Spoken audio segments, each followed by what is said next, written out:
é algo assim muito importante, né? Esses nossos treinamentos, uma vez ao mês, e todos que nos acompanham há anos, esses treinamentos, sabem que os nossos preletores são homens e mulheres de Deus, que o Senhor designa para estar aqui falando aos nossos corações, nos ajudando, nos orientando, com larga experiência, né? Glória a Deus. Nós temos aqui um homem de Deus, é um homem de Deus, um servo de Deus, super simples. E eu vou ler aqui alguns versículos que retrata ele um pouquinho, depois eu falo. Vamos começar então, já são 3:09. Vamos começar em Mateus capítulo 20, versículos 25 ao 28, que diz assim: Então, foi uma experiência, né, que os discípulos tiveram antes com Jesus, né? E os 10, né, contra dois irmãos que queriam estar com Jesus ali. Mas Jesus, ele toma a palavra e diz assim: Então Jesus, chamando-os, disse: Sabeis que os governadores dos povos os dominam e que os maiorais exercem autoridade sobre eles. Não é assim entre vós. Pelo contrário, quem quiser tornar-se grande entre vós, será esse o que vos sirva. Quem quiser ser o primeiro entre vós, será vosso servo. Tal como o Filho do Homem, que não veio para ser servido, mas para servir e dar a sua vida em resgate por muitos. Glórias a Deus, né? Louvado seja o nome do Senhor. Reverendo Daniel Leite, eu posso dizer que é um amigo de muitos anos, né? Muitos anos, Muitos, desde Campinas, São muitos anos. Paulo, quando eu era seminarista, ele era jovenzinho lá na igreja, juntamente com a sua família. E glória a Deus que depois que ele veio aqui para o Brasil e também teve seus momentos aqui, até já deu uma palestra para nós. Mas o pastor, o reverendo Daniel, é um servo de Deus. Eu gostaria que ele tivesse me descrito o perfil dele, mas ele não quis. Ele disse: Não, não preciso, não. Servo de Deus. Eu, tá bom, você é um servo de Deus. Mas eu não posso deixar de dizer que ele foi nosso superintendente aqui no Distrito Baixada 1 e pastor também de uma igreja nossa, aqui próximo. E atualmente ele está com a sua esposa na região dos Lagos, né, pastoreando uma igreja. É uma pessoa super simples, uma pessoa super capaz, um homem assim que a gente percebe que tem conhecimento, né? E eu o convidei, e no mesmo momento ele trouxe um tema maravilhoso. Professor, onde estão os seus alunos? Não é isso, pastor? É. E, e eu achei assim fantástico para nós que somos professores. Eu tenho uma classe de mulheres aos domingos. Então, é tão bom quando o Senhor nos usa, né? E nós temos que aprender. Eu estou aprendendo. Eu sou membro da Igreja do Nazareno há 53 anos. Eu estou aprendendo, ainda aprendendo. Vocês sabem, quando eu me converti nesse período, a nossa igreja não era onde está agora, era quase em frente ao que era a nossa escola, era um sobrado. E quando eu me converti lá, eu era uma menina, eu tinha 17 anos quando eu me converti, né? Já perceberam a minha idade, né? Pois é. Eu estou com 69 anos, glórias a Deus, servindo ao Está Senhor. muito nova ainda. Pastor, obrigada. Então, eu, quando fui ao altar, eu fiz duas orações. Eu não me esqueço dessas minhas duas orações. Uma, eu falei para o Senhor assim: Senhor, me ensina a orar. Irmãos, eu ainda estou aprendendo a orar. E o segundo pedido do Senhor foi: Senhor, eu quero ir para o céu. Ó, ir para o céu, eu tenho certeza que eu vou, só morrer agora, minha vida é santa. Procuro fazer a vontade do Senhor, procuro viver, ler a palavra, buscar, ajudar, fazer tudo que o Senhor pede que façamos, né? Então, é um período de aprendizado, não importa os títulos que você possa ter, queridos. O importante é você ser útil à obra de Deus. Pastor Paulo Bispo, também um homem de Deus. Fábio Costa, Lilian Teixeira, a Rosa, os demais agora vai ficar difícil falar, mas todos são bem-vindos. Reverendo Daniel Leite, você é conhecido, tá bom? Então, você tem a palavra. O nome dele completo é Daniel Monteiro Nobre Leite. Pastor Daniel Leite, por favor, tenha bondade. Muito bom. Bom, antes de mais nada, eu quero agradecer essa oportunidade, é um privilégio, né, estar aqui com vocês nesta tarde. Quando a pastora Jandira me falou comigo sobre a possibilidade de trazer uma reflexão, eu não vou dar uma aula, mas vou falar sobre o professor, né? Só para contextualizar, eu fui professor nos Estados Unidos por muito tempo. Eu trabalhei com jardim de infância, ensino elementar, ensino secundário e ensino de adultos, né? Para isso eu tive que voltar à escola, né? Aos bancos da escola para poder me preparar melhor. Ali eu fiz um mestrado em educação, na arte da educação. Uns fazem na ciência, eu fiz na arte da educação, com especialização tanto para ensino especial, né, quanto para crianças de zero a 9 anos. E por causa disso eu fui trabalhar também em dois sistemas públicos de ensino, lá em Boston e em Brockton, cidades próximas. Eu trabalhei por muito tempo, foi meu ganha-pão enquanto estava pastoreando também ali nos Estados Unidos. Mas quando a doutora Jandira pediu que eu falasse alguma coisa de mim, eu falei assim, serve inútil. Por quê? Em Lucas capítulo 17, versículo 10, diz assim, assim também vós, quando fizerdes tudo o que vos for mandado, dizei, somos servos inúteis, fizemos somente o que devíamos fazer. Eu ainda não fiz tudo que Deus me mandou fazer, ainda tem muita coisa para fazer, né? Então, eu não sei como é que eu posso ainda ganhar o título de servo, que servo inútil é aquele que faz tudo que lhe foi mandado. Se ainda não fiz tudo, ainda nem servo, não cheguei a servo inútil, quanto mais a servo, né? Alguns se apresentam como grandes servos, mas é a soberba que nos faz isso, é a vaidade, né? E então, só a guisa de apresentação, eu gostaria que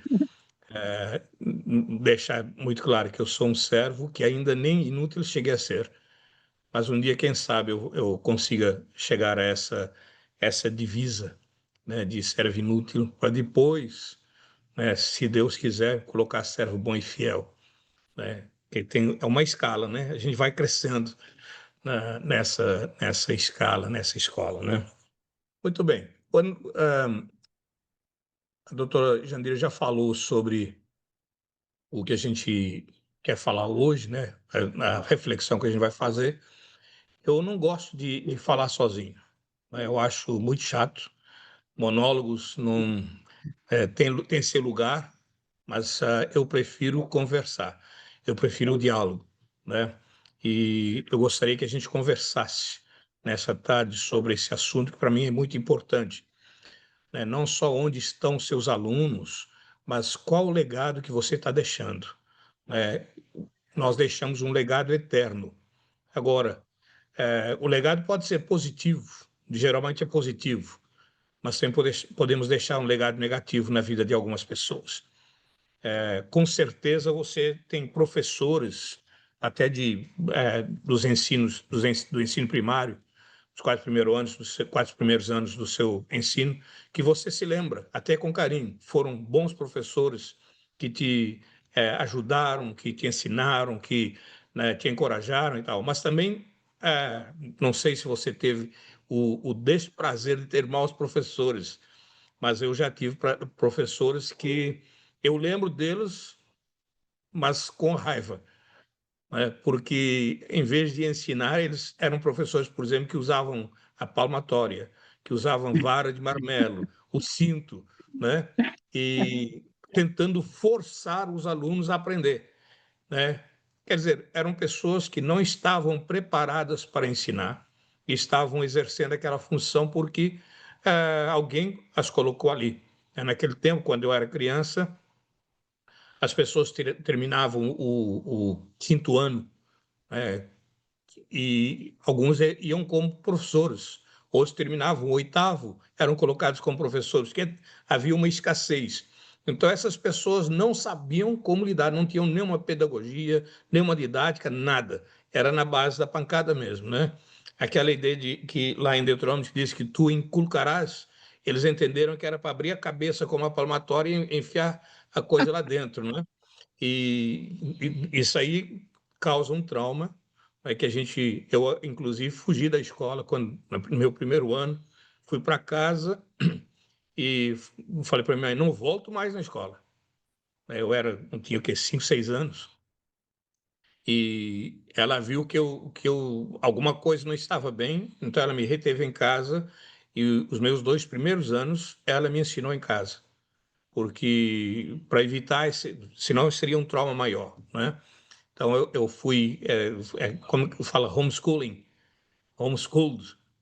por 2 anos, 2 primeiros anos, depois fui fazer uma provinha para ver se eu estava no nível dos outros alunos, estava no nível, passei e continuei os estudos, né? Isso para você ver o que um professor não qualificado pode fazer, né?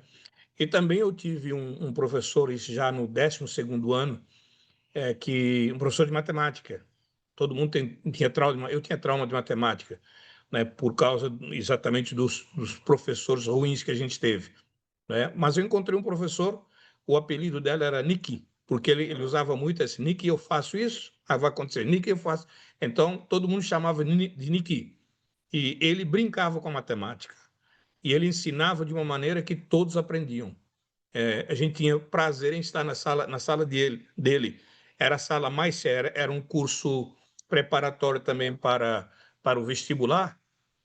A sala dele era a sala mais cheia, ninguém faltava, porque ele realmente ensinava. E todo mundo saiu dali conhecendo, brincando com a matemática, porque ele brincava com a matemática. Então, a minha pergunta é: qual o legado que você está deixando para as gerações futuras? Qual o seu legado às próximas gerações? Não só aos seus filhos, porque uma herança você deixa herança aos filhos, aos parentes. Um legado você deixa não só aos filhos, mas deixa a muita gente. Legado não tem que ser é, material. Na verdade, é muito mais do que isso. Daqui a pouco a gente vai falar um pouquinho sobre isso, né? Mas qual o legado?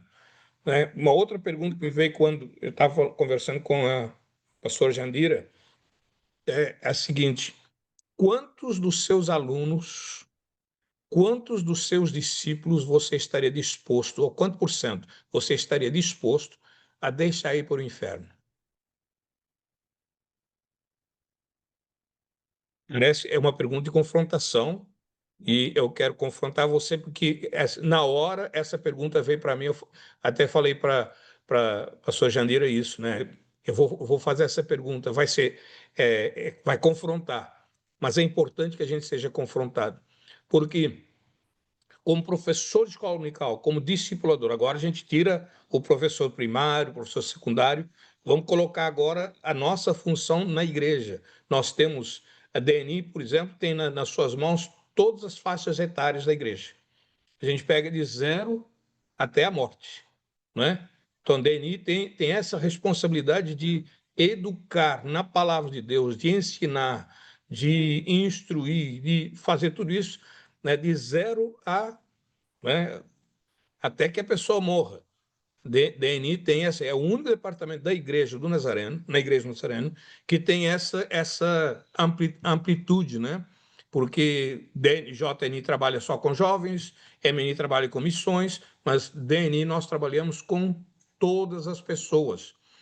O nosso trabalho é discipular todas as pessoas, por isso que é discipulado Nazareno Internacional, discipular todas, torná-las discípulos à semelhança de Cristo, né? Levar essas pessoas para o céu.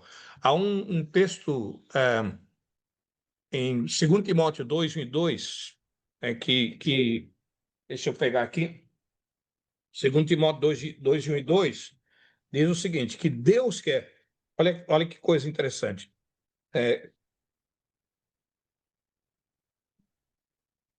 não, peraí.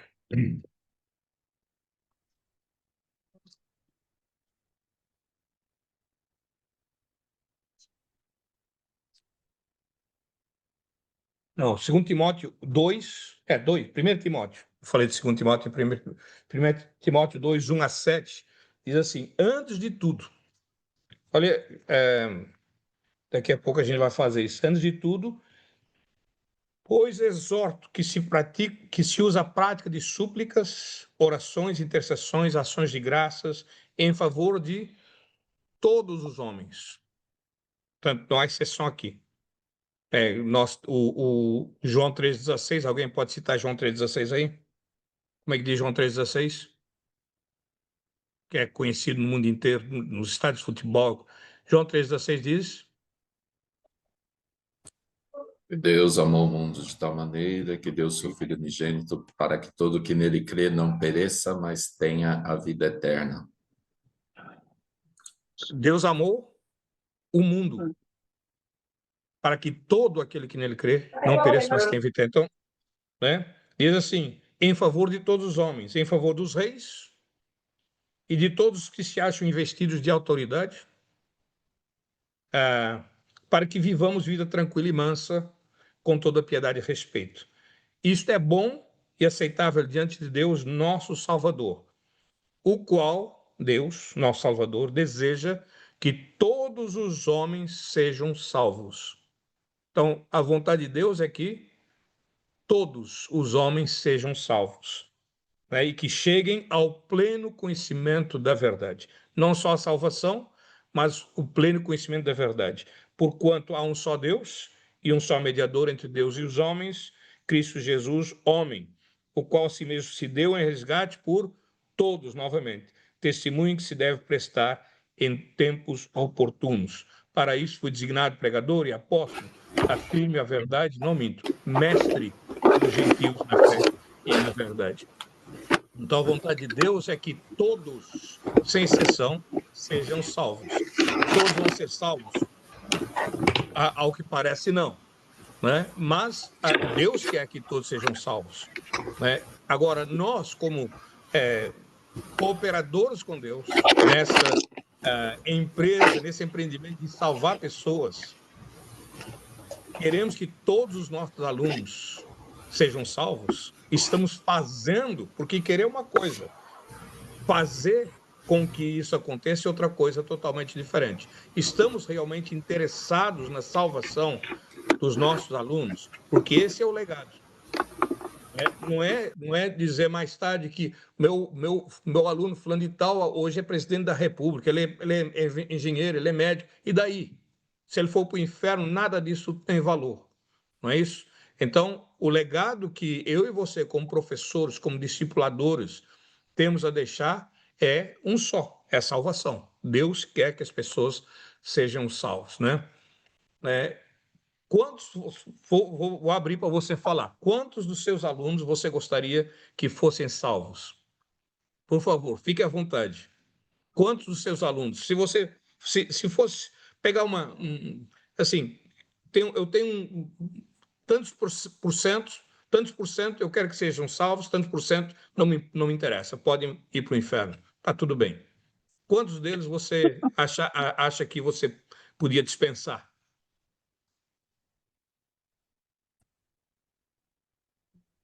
Não fique com raiva de mim, eu estou fazendo essa pergunta aí para despertar em nós aquele sentimento de urgência. Isso. Se a resposta é nenhum deles, então vem a outra pergunta: o que eu tenho feito para que todos sejam salvos? Se eu não posso me dar ao luxo de desperdiçar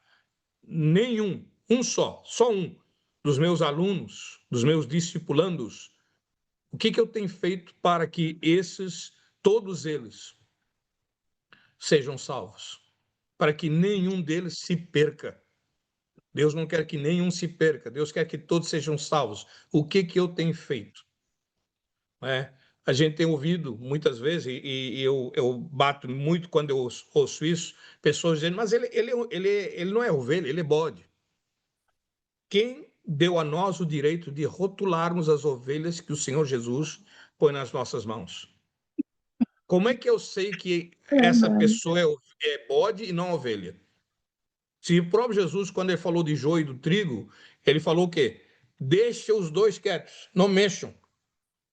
Quando chegar a hora, eu vou mandar que os meus anjos recolham o joio e o trigo vai brilhar. Então, nós não temos o direito sequer de rotular, quanto mais de tirar as pessoas, né, do nosso meio. Você já Amém. ouviu o pastor dizer, você sai dessa igreja, a igreja é minha. Ou você é um professor, sai dessa classe, eu que sou professor, eu que mando aqui, você sai dessa classe. Então, eu gostaria de colocar essas perguntas para a gente refletir, porque é muito importante. Se vamos deixar um legado eterno, como professores, como discipuladores, que há uma diferença entre discipular e discipular e ensinar, né? Não sei se você entende essa diferença, talvez sim, melhor do que eu, mas qual seria essa diferença? Se eu vou ser um discipulador ou um professor, o que você entende por isso? Amém. O que o Amém. professor faz? Qual é o trabalho do Pastor, professor? sim. Sim? Eu gostaria só de dizer para os irmãos, por favor, participem. Vocês estão tendo essa rica oportunidade, ninguém vai te criticar. Se não quiser aparecer a imagem, por favor, não apareça, mas façam perguntas. Vai ser muito enriquecedor. E o nosso papel como professor é algo muito importante.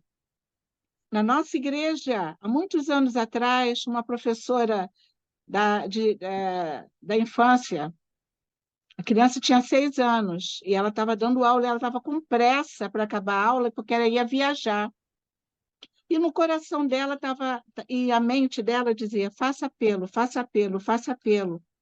E ela pensou: na minha volta eu vou fazer o apelo. E ela não fez o apelo, ela terminou logo a aula. Era um menino muito inquieto. E quando ela voltou, ela teve a desagradável e triste notícia que aquele menino tinha sido atropelado e morreu. Que trabalho, irmãos, para poder tirar a culpa, né? Para que ela pudesse se refazer com Deus. Então, é algo muito sério. É algo muito sério. Faz oportunidade, é a oportunidade que você está tendo para fazer perguntas, tá bom? Muito bem, só colocar. E acontece isso, né? Às vezes a gente, né, interessante, na quarta-feira, no nosso estudo aqui, a gente falou sobre mordomia das oportunidades, e às vezes a gente perde oportunidades, né? Quando cheguei em casa, minha esposa falou assim: eu pensei que você ia falar das oportunidades de evangelizar. Eu falei assim: não era o assunto naquele momento, mas ela podia ter levantado o assunto também, porque eu sempre gosto desse debate, coisa assim. Mas é verdade, a oportunidade de evangelizar, a oportunidade de falar de Jesus, de ensinar, nós temos que aproveitar as oportunidades. Mas qual a diferença, fundamentalmente, entre ser um professor e ser um discipulador?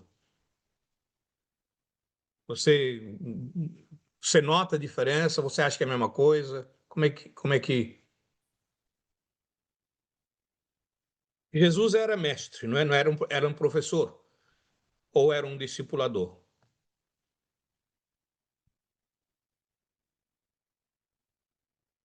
Tá todo mundo aí calado. A gente enxerga o Senhor Jesus como mestre, né? Ou um mestre, mas ele era mestre Um mestre, professor ou mestre discipulador?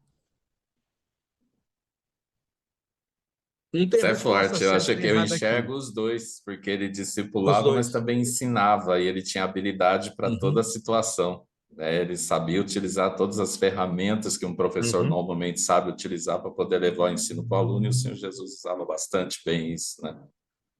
Uma diferença assim muito básica mesmo. O professor, ele procura transmitir conhecimento, informações, ok? Se eu te ensinar que um B com A dá Bá, e você aprender, eu já fiz meu papel, já te ensinei aquilo. 2 de 2, 4. Você já aprendeu, pronto. Não tem transmissão de mais nada. Já o discipulador, ele transmite, além do conhecimento, ele transmite vida. Por isso é que Jesus chamou os discípulos para estarem com ele. Antes de os enviar, a primeira coisa era estarem com ele, aprenderem com ele, viverem com ele. E aí, preparando só algumas ideias aqui, quanto tempo Jesus passou com seus discípulos diariamente?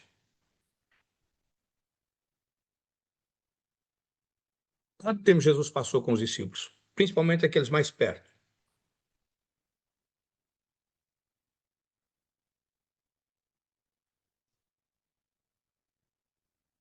Eles comiam juntos, eles andavam juntos, eles dormiam no mesmo lugar, quer dizer, eles viviam, conviviam, né? Eu não digo que eles passavam 24 horas por dia, porque também dormiam, né? Mas passavam o tempo todo juntos. Os discípulos viram como Jesus fazia as coisas. Não era só falar, né? O professor ele vai e ensina e o aluno que põe em prática. Jesus não, mostrava a prática, muitas vezes a prática e o ensino, às vezes o ensino e a prática.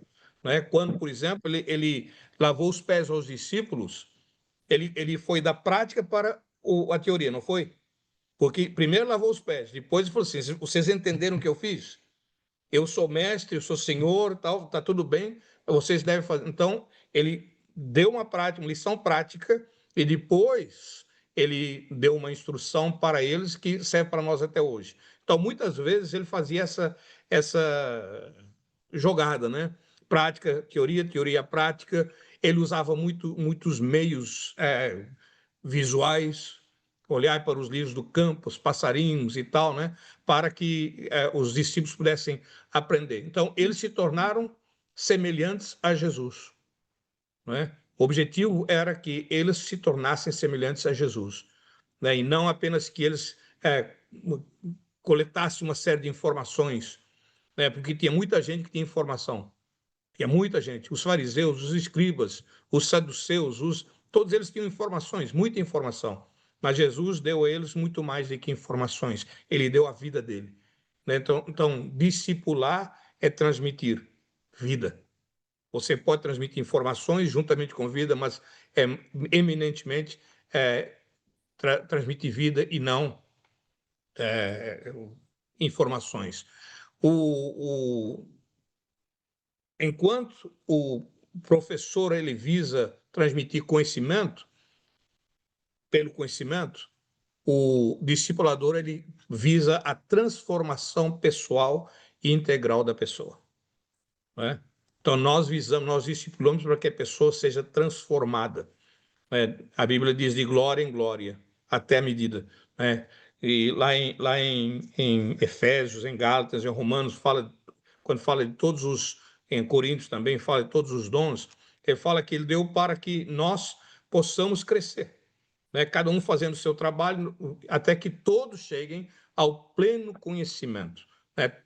Até que todos cheguem à medida da estatura de Cristo. Quer dizer, o objetivo é conhecer, mas o objetivo também é crescer na graça, no conhecimento, na sabedoria e ser como Jesus Cristo. Né?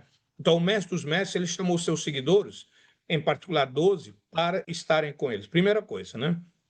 Estarem com ele. Vamos ler Salmo 78, 3 a 8.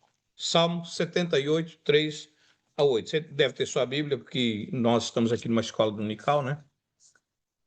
Salmo 78. E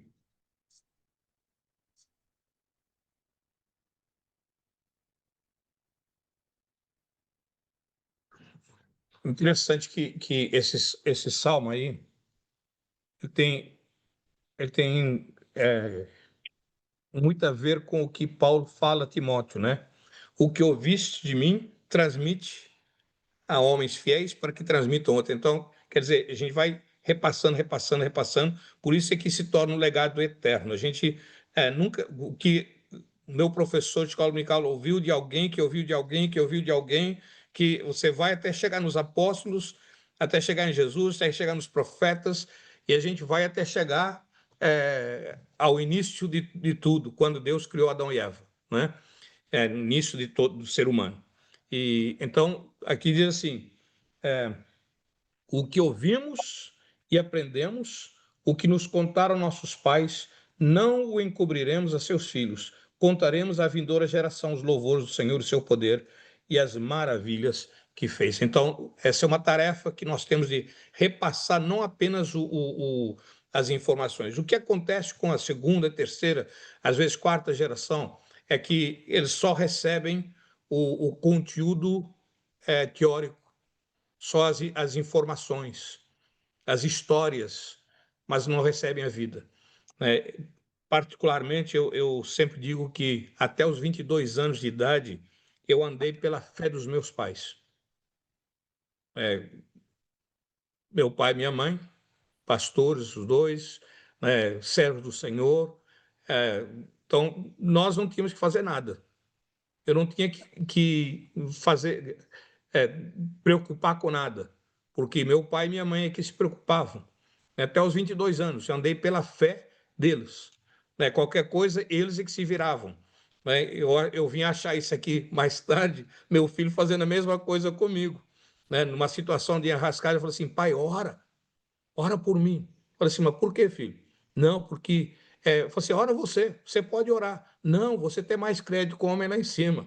Né? Então, eu falei assim: não, eu tenho que passar para ele essa ideia de que ele também pode falar com Deus, ele também tem que ter um relacionamento com Deus. Né? E é isso que eu estou querendo passar para vocês, que o nosso legado não pode ser apenas de informações bíblicas, histórias bíblicas. Eu canso e fico muito chateado quando eu ouço que nas bocas de fumo são filhos de crente, é filho de pastor. Isso aí para mim, não é vantagem nenhuma. É uma tristeza saber que o menino que passou pelas nossas classes de escola dominical, que passou pelos bancos da igreja, que ouviu o evangelho, agora está metido em drogas e está matando pessoas para poder vender suas drogas. E ainda a pessoa sabe, ele me reconheceu como pastor. E daí? Você falhou. Foi um fracasso, legado de morte. Não é? Então, nós temos que transmitir vida. Por isso, Jesus, ele falou para os discípulos: vocês vão estar comigo, vocês vão aprender comigo, vocês vão viver comigo, vocês vão conviver comigo, vocês vão ver como é que se faz. Demorou um bocado para que eles aprendessem, mas, por fim, acabaram por aprender. Né? Então, nós precisamos repassar o que nós temos recebido. Né?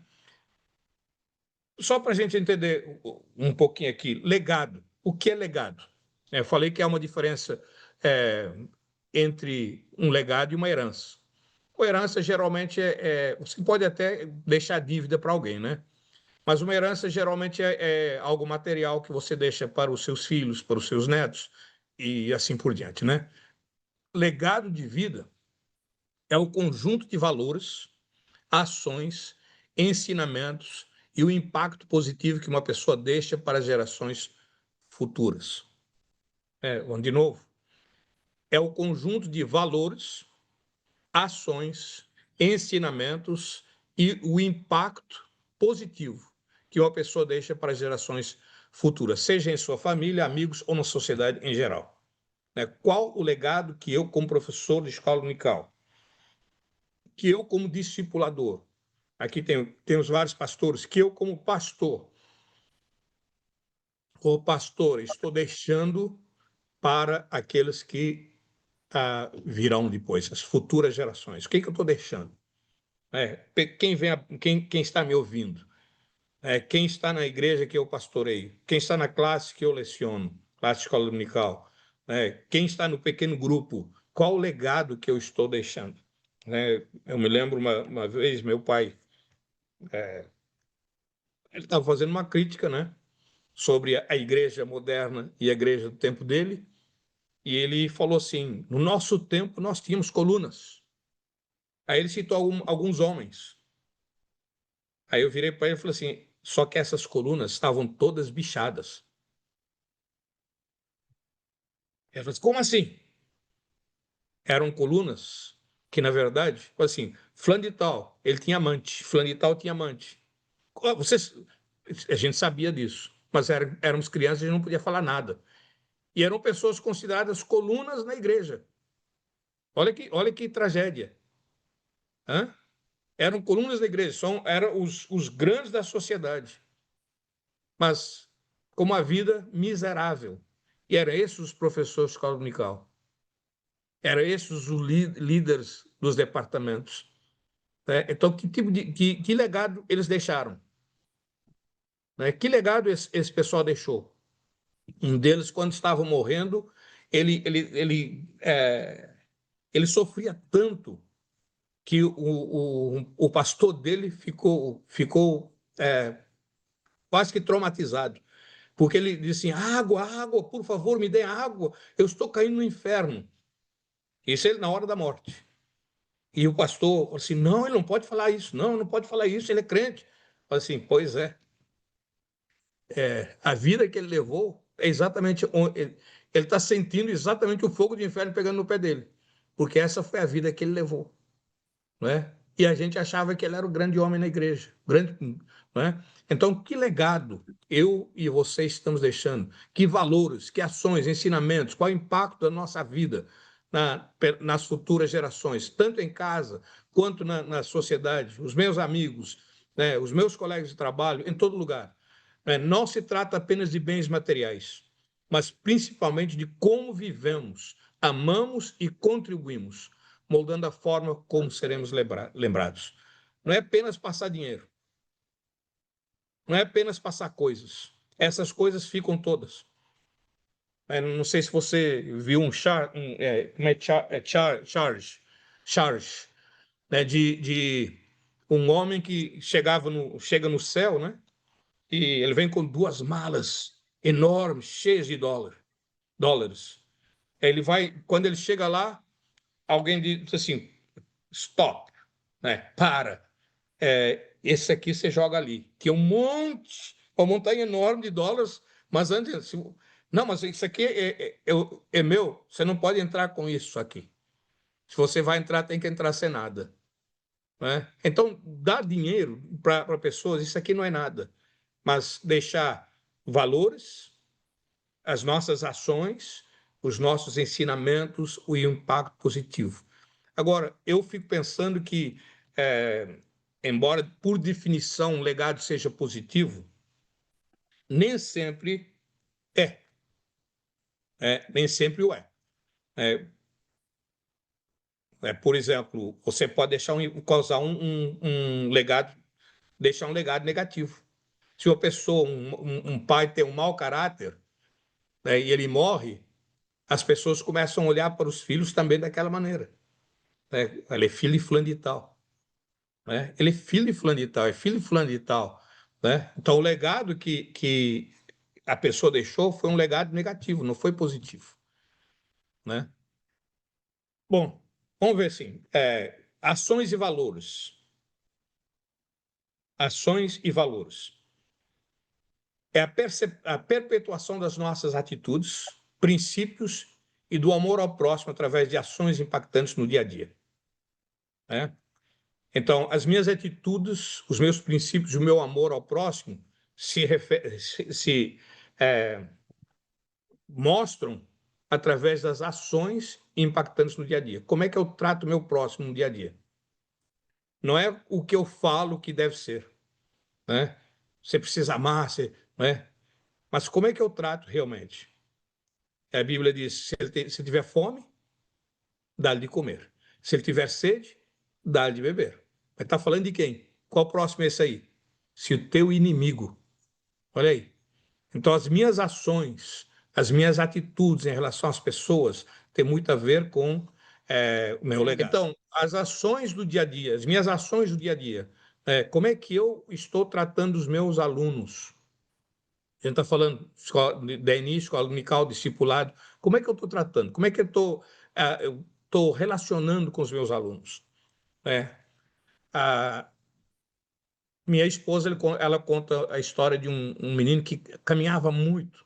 Ele quilômetros para vir para a escola. Onde ele morava não tinha, então ele caminhava, e ele não tinha dinheiro para pagar o transporte, então ele vinha andando, né? Tinha que sair muito cedo para poder chegar a tempo para assistir a aula.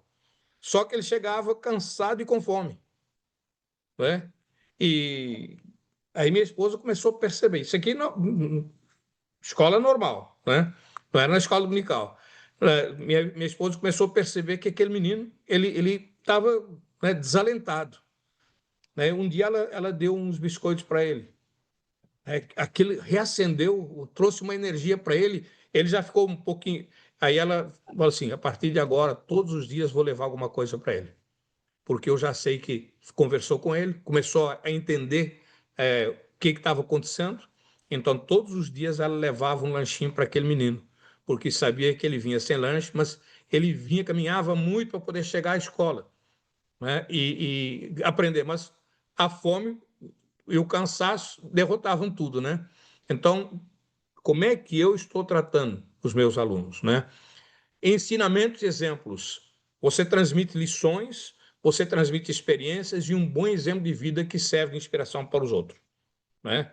Então, o legado vem através de ações e valores, vem através de ensinamentos e exemplos e contribuições. É o valor que geramos e o impacto positivo que causamos nas pessoas ao nosso redor. Quando você chega em algum lugar, na igreja, na classe, os seus alunos, os seus discipulandos, eles ficam felizes porque você chegou? Ou acham que, poxa, a gente vai passar 2 horas aqui falando de nada? Como é que tem sido o seu relacionamento na sua sala de aula? Também bem-estar e influência. Deixar um legado significa influenciar positivamente o mundo e o bem-estar daqueles que nos cercam, né?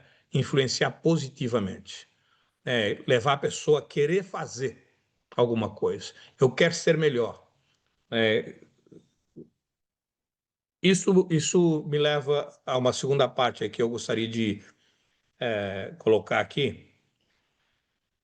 Conhecendo os nossos alunos. Você conhece seus alunos? Você conhece seus alunos? Porque cada um de nós aprende de um jeito, não é isso? Alguns aprendem fazendo, mexendo, outros aprendem vendo, outros aprendem ouvindo, outros aprendem da teoria para a prática, você tem que entender a teoria para depois praticar, outros aprendem da prática para a teoria, né? Uns aprendem reagindo, né? Que até às vezes parece que estão como é que eu diria, nos confrontando, né? Que a pessoa faz perguntas e a gente acha que a pessoa está sendo mal educada, alguma coisa assim, mas que é a forma da pessoa aprender, está fazendo questões, perguntas para poder aprender, né? Você conhece o aluno, você sabe como é que cada um do seu aluno aprende? Qual o estilo de aprendizagem de cada aluno? Você se preocupa em saber, meu aluno está aprendendo ou não está aprendendo? O que eu estou passando? Porque cada um de nós ensina de acordo com o nosso estilo de aprendizagem também. Se a gente não reaprender, a gente vai sempre passar aquilo que nós aprendemos, né? Aquele texto que ouvimos e aprendemos, que contar nossos pais, nós vamos passar para a próxima geração, né? Nós tendemos a educar como fomos educados. Você apanhou, você quer bater, né? Alguns acabam assim, não, peraí, eu não gostei de ter apanhado, então não vou bater. Mas leva muito esforço, né? Conta essa história de dois irmãos que um era bem-sucedido, não tocava no álcool de jeito nenhum, e o outro tinha um problema muito sério, era um alcoólatra, né, infeliz, né? E foram perguntar aos dois, né, aquele bem-sucedido, por que você não bebe? Falou assim, porque meu pai era um alcoólatra. Eu vi os efeitos da bebida, né, na minha casa. Por isso eu nunca pus uma gota de álcool, não vou pôr. Aí perguntaram para o outro, mas por que você bebe tanto assim? Eu falei assim, porque eu vi isso, aprendi com meu pai. Não é? Então, o mesmo, olha, o mesmo legado. Um deixou um legado positivo, deixou um legado negativo, né? Porque Um olhou e falou assim, não, eu não quero isso para mim. O outro falou assim, não, é isso que eu tenho. Eu não posso sair dessa situação, né? Então, eu preciso entender como é que cada aluno meu aprende, né? Estilos de aprendizagem, né? Os estilos de aprendizagem são as preferências individuais de uma pessoa para processar e compreender novas informações, influenciando como ela aprende, né? Então, preferências individuais de uma pessoa. Não é que a pessoa, eu prefiro assim. Não, é que a pessoa nasceu com aquilo mesmo, não é? É a maneira que a pessoa processa, a maneira como a pessoa compreende novas informações, né? E cada um de nós tem uma maneira diferente, né? Não é que um para cada um, mas pelo menos são, vamos dizer, quatro, alguns põem mais, mas são quatro, são vamos dizer, que englobam quase tudo, né? Eu já falei, que é o auditivo, que é aquele que você ouve e você aprende, né? Você ouve e você aprende, você não precisa ver, você não precisa tocar, você não precisa fazer, só de ouvir, você tem um ouvido assim, que eu diria fotográfico, né? Outros são visuais, você tem que ver, né? É o tal do Tomé, eu tenho que ver para crer, tem que ver para aprender, eu tenho que ver como é que a coisa funciona, né? Outros, eles são sinestésicos, ou seja, você tem que tocar. É interessante que João, ele fala assim, o que vimos, o que ouvimos e as nossas mãos apalparam. Ele usou os três, olha que coisa interessante, né? A Bíblia fala desses três modos de aprender: ver, ouvir e apalpar. Tocar. Eles tocaram no verbo da vida, tocaram em Jesus. Eles viram o que Jesus fez. Eles ouviram os ensinos de Jesus. Então, várias maneiras de você atingir o seu público, né? Agora, eu preciso saber como é que os meus alunos aprendem para que eu possa ensinar. Porque às vezes eu vou ensinar, por exemplo, se eu sou visual, eu vou ensinar tudo, né, com essa ótica, né? Eu vou ensinar do jeito que eu aprendo, eu vou ensinar para os alunos, mas eu vou perder um quarto ou um terço dos alunos que eu tenho, porque eles não são visuais, eles são auditivos, por exemplo. Hoje você está aqui comigo, você está no auditivo, né? E talvez você diga, mas você devia ter posto isso em prática, né? A doutora Jandira me falou para fazer uma reflexão, né? Não é uma aula. Então, eu estou fazendo uma reflexão para que a gente entenda que a gente precisa procurar é, meios para atingir todos os nossos alunos, né? E outra coisa que também eu gostaria já abrir para que você comentasse, que você falasse, que você discutisse, né? Porque outra maneira de aprender, né, é assim, né?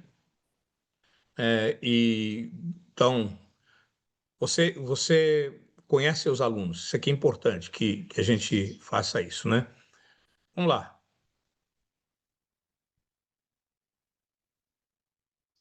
Tem gente que aprende escrevendo, né? Não sei se você é desse aí. Eu sempre tenho que anotar alguma coisa. Às vezes nem precisa anotar, só rabiscar, né? Eu tenho que estar com o papel na mão para rabiscar, enquanto a pessoa está falando, eu estou colocando. Mas, por exemplo, quando eu leio a Bíblia, se eu não anoto nada na Bíblia, se eu põe à margem, eu não aprendo. Porque aquele entra e sai eu tenho que estar lá escrevendo alguma coisa, né? Outros, só de ouvir, né? Tem uns que são lógicos, né? Você tem que entender como é que funciona a coisa, a lógica da coisa, né? Então, vamos lá. Eu coloquei uns textos aqui que eu gostaria que a gente visse. A gente já viu Romanos 12, 3 a 8, é, que fala dos dons, né?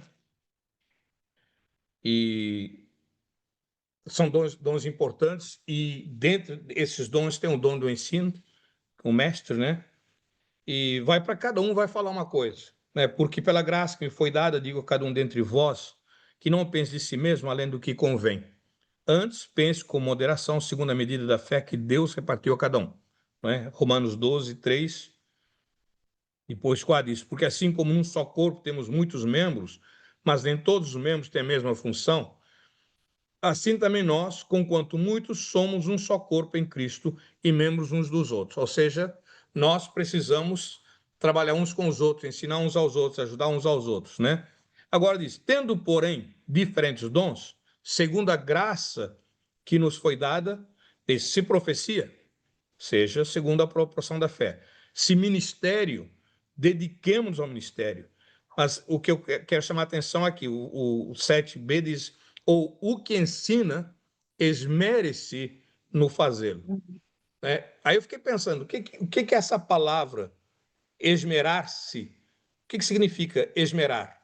Esmere-se no fazê-lo. O que significa isso, a seu ver? Se esforçar, né? Sim, é um aspecto, mas se esforçar para quê? Esforçar Para para chegar aprender, onde? para aprender e Porque saber eu sou transmitir. mestre. Eu sou mestre, então meu esforço é para quê? Dentro do que a gente falou, deixar um legado eterno, né, em que todos sejam salvos. Qual seria o meu esforço, então? Esmere-se, Conhecer eu sou mais para mestre. saber aplicar, pesquisar mais, né? Uhum. Pastor, Conhecendo os é, alunos, eu não sim, acredito, eu acredito também que não é somente a parte técnica. Acho que o esmero vai também na parte dos relacionamentos, né? sim, Um relacionamento mais profundo com o compromisso dos alunos. Eu estou na igreja, por isso está tendo barulho aqui, desculpa. uhum, sim, tudo bem, tranquilo. Exatamente. Por isso que eu falei, Jesus, ele é o nosso exemplo de mestre, não é isso? Ele é o nosso exemplo de professor. Ele é o mestre dos mestres. E ele chamou os alunos dele, os discípulos dele, para estarem com ele. Né? Quer dizer, para conhecerem. E ele os conhecer. Porque várias vezes ele chamou a atenção deles duramente. Né? Quando, por exemplo, como é? Tiago e João, e em outra passagem diz que Salomé também veio, não é? A mãe veio para querer um lugar aqui, outro ali. Jesus falou assim: vocês não sabem o que vocês estão pedindo. Vocês não entendem, vocês não sabem o que vocês estão pedindo. Vocês podem beber o cálice que eu vou beber? Aí eles falaram: não, claro que sim. Eles não sabiam realmente o que estava acontecendo, né? Então Jesus conhecia, eles não conheciam. Depois eles vieram a entender, né? Eu acho que depois assim, nossa, a gente escapou de uma. Se ele tivesse permitido, nós estaríamos crucificados com ele, né? Um do lado, outro do outro, à esquerda e à direita, né? Então é importante que nesse esmerar, eu preciso me esmerar para conhecer bem meus alunos, né? Para Isso. entender bem como é que eles funcionam, né? Não só a técnica, como o pastor Josafá disse, a técnica de ensinar, né? Porque a técnica a gente vai na escola e aprende técnicas, didática, pedagogia e tal, mas é a vida que a gente está falando de legado e não de instrução. A gente quer passar a vida, que a gente quer discipular, né? Não sei, a doutora Jandira pode falar melhor do que eu, que ela é a presidente nacional do DNI, né? O coordenador nacional do DNI, mas quando o Mas hoje pessoal você é o mudou, palestrante. quando o pessoal mudou de MED, quer dizer, foram Isso. mudando, né? Até chegar a DNI, né? E o racional deles foi Nossa, exatamente isso, que o nosso trabalho é discipular, fazer discípulos. Né? Então, tinham que alinhar até com o slogan da igreja, né? Fazer discípulos à semelhança de Cristo nas nações, não é isso? Ou Só um adendo, pastor. fazer discípulos nas nações à semelhança de Cristo. É uma coisa assim, né? Isso, Então, só um tínhamos um adendo. slogan, como? Posso fazer um adendo só para Pode, complementar? E fica à vontade. a própria estrutura do DNI hoje, do Estatuto, ele caminha em cima de discipulado, Uhum, mentoria, pequenos grupos, né? Justamente porque isso, para estabelecer o processo relacional muito mais forte do que isso, somente o ensino concentrado na EBD, né? Ela deve continuar, exatamente, é uma maravilha, é uma bênção, mas a gente tem que estar sempre atento também aos outros meios de ensino relacional. E isso é muito exato. interessante. Não, interessante. Quando chamaram, não me lembro da pessoa que fez essa mudança, no nome dele, foi uma pessoa que não tinha nada a ver com escola dominical, com discipulado, nada a ver. Ele estava até na Rússia, se não me engano, num desses países. Ele foi chamado, né, e disseram: nós temos um trabalho para você, uma tarefa para você. Aí, tá bom. Ele aí foi lá à sede conversar com o pessoal falou para ele assim: a gente quer mudar tudo. Como assim? Mudar tudo. A gente quer mudar tudo. Né? Mede, a gente quer mudar tudo. Aí, faça um estudo. Ele foi fazer um estudo e trouxe, né, a ideia de que, peraí, nós falamos uma coisa e estamos fazendo outra coisa. Então, revolucionou realmente esse departamento. Né? Mudou até o nome, mudou tudo. Né? E é exatamente isso. Nós somos chamados a discipular e não apenas a treinar, não apenas a ensinar, passar conhecimento. Então, somos chamados a passar conhecimento, mas juntamente com o conhecimento, a vida. Né? E então, aqui no coisa diz: esmere-se no fazê-lo. Faça bem feito, faça com excelência. Faça o melhor. Tem um texto na Bíblia que diz: tudo que vier à tua mão para fazê-lo, faze-o com perfeição, conforme as tuas forças, em outra versão. Então, aqui, se você é professor, você precisa se esmerar em fazer o que você está fazendo. E para mim, o clímax, o ápice, é quando você poder dizer com toda certeza, com toda segurança: todos os meus alunos conhecem Jesus como Salvador pessoal e Senhor das suas vidas. Enquanto isso não acontecer, você não atingiu tudo, né? Você está no caminho. Mas todos os domingos, todos os cultos, todas as reuniões, grupos pequenos, o nosso objetivo tem que ser a salvação. É isso que importa. Salvação de vidas. E depois de sermos salvos, levá-los ao pleno conhecimento de Jesus Cristo. Pleno conhecimento da palavra. Mas primeira coisa é a salvação, não é? Vamos ver um outro texto aqui que fala sobre isso aí, esse relacionamento. Lá em Deuteronômio, aí você fala, naturalmente, fala de pais, né? Mas vamos ver Deuteronômio, capítulo 6, versículos 6 a 9. Quando foi passado para Moisés passou para o povo, esse relacionamento diz assim: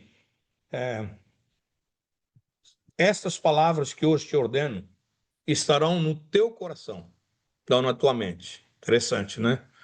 No teu coração. Se você tem na mente a palavra, você pode transmiti-la, você pode passá-la. Se você decora versículos, você pode repetir esses versículos tranquilamente, sem problema nenhum. Né? Mas se você tiver no coração, você vai transmitir a vida. Porque só quando entra no coração é que você vai viver a palavra. Né? Davi falou: escondi, eu guardei a tua palavra no meu coração para não pecar contra ti. Tem muita gente que, não sei se você é desse tempo, que a gente, né, fazia concursos bíblicos, era quem decorava mais versículos. Né? Se você conseguisse decorar tantos versículos, você ganhava um prêmio.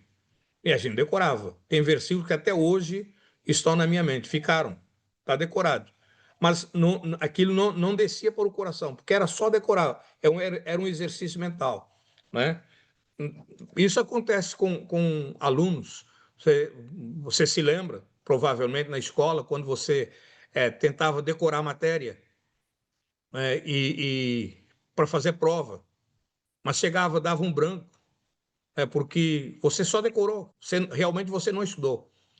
Quando estava no seminário, eu tinha o hábito, tinha um professor, alguns até devem conhecer, Felício Demário. Ele tinha o hábito de dar 20 questões. A prova dele sempre tinha 20 questões. Então, ele dividia a matéria dele em 20 questões. E quando eu peguei a primeira prova dele, eu vi isso aí, eu já peguei o macete e falei assim: eu vou dividir a matéria que eu vou estudar em 40 questões.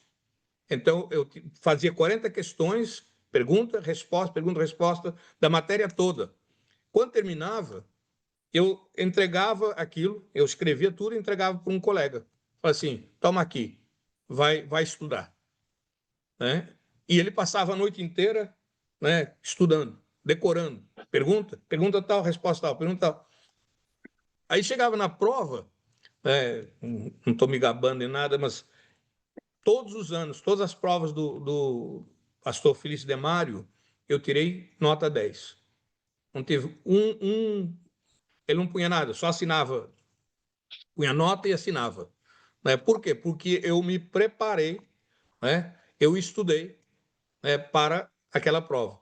Esse meu colega, o máximo que ele tirou uma vez foi 8. Né? E ele ficava chateado. Assim, não é possível. Eu passei a noite inteira estudando e você tira 10 e eu tiro 8, eu tiro 7. Falei assim, não, você não estudou, você tentou decorar. Quem estudou fui eu. Não é? Então, uma coisa é você pôr na cabeça, decorar versículos, memorizar. Outra coisa é você colocar no coração. Aqui diz assim, essas palavras estarão no teu coração. Agora, depois que você colocar no seu coração, que você entender com o coração, aí o que você vai poder fazer? Você vai poder transmiti-la. Aí você já não é palavra, não é letra, mas é vida, porque já está no seu coração, você já entendeu. Eu falei há pouco de viver na fé dos meus pais, né? Viver na fé dos meus pais. Então era isso mesmo, né? Não precisava me preocupar. Mas uma semana depois de eu me casar, aconteceu uma coisa. O gás acabou lá em casa. E aí minha esposa falou assim: acabou o gás, Daniel. Só que a gente estava naquele período você entende, de 20 para 30 do mês, em que o dinheiro acabou, né, esperando o próximo cheque chegar, próximo pagamento chegar para você comprar as coisas. Aí eu falei assim: só que eu não tenho dinheiro. A gente vai ter que. Não, vai lá, pede para o seu pai. Pede emprestado, no final do mês a gente paga. Eu falei assim: de jeito nenhum, eu não posso fazer isso. Não vou poder ir lá no meu pai dizer que eu não tenho dinheiro, eu, um homem casado, dizer que eu não estou com dinheiro para pagar gás, não vai dar. Né? Aí eu, na hora, me veio uma coisa, eu falei assim, Valesca, que é o nome da minha esposa, você não tem fé? A coisa é assim. Né? Peguei um fósforo, liguei, pus no fogão, abri e acendeu. E ela falou assim, não é possível, porque eu já virei esse negócio todo lado.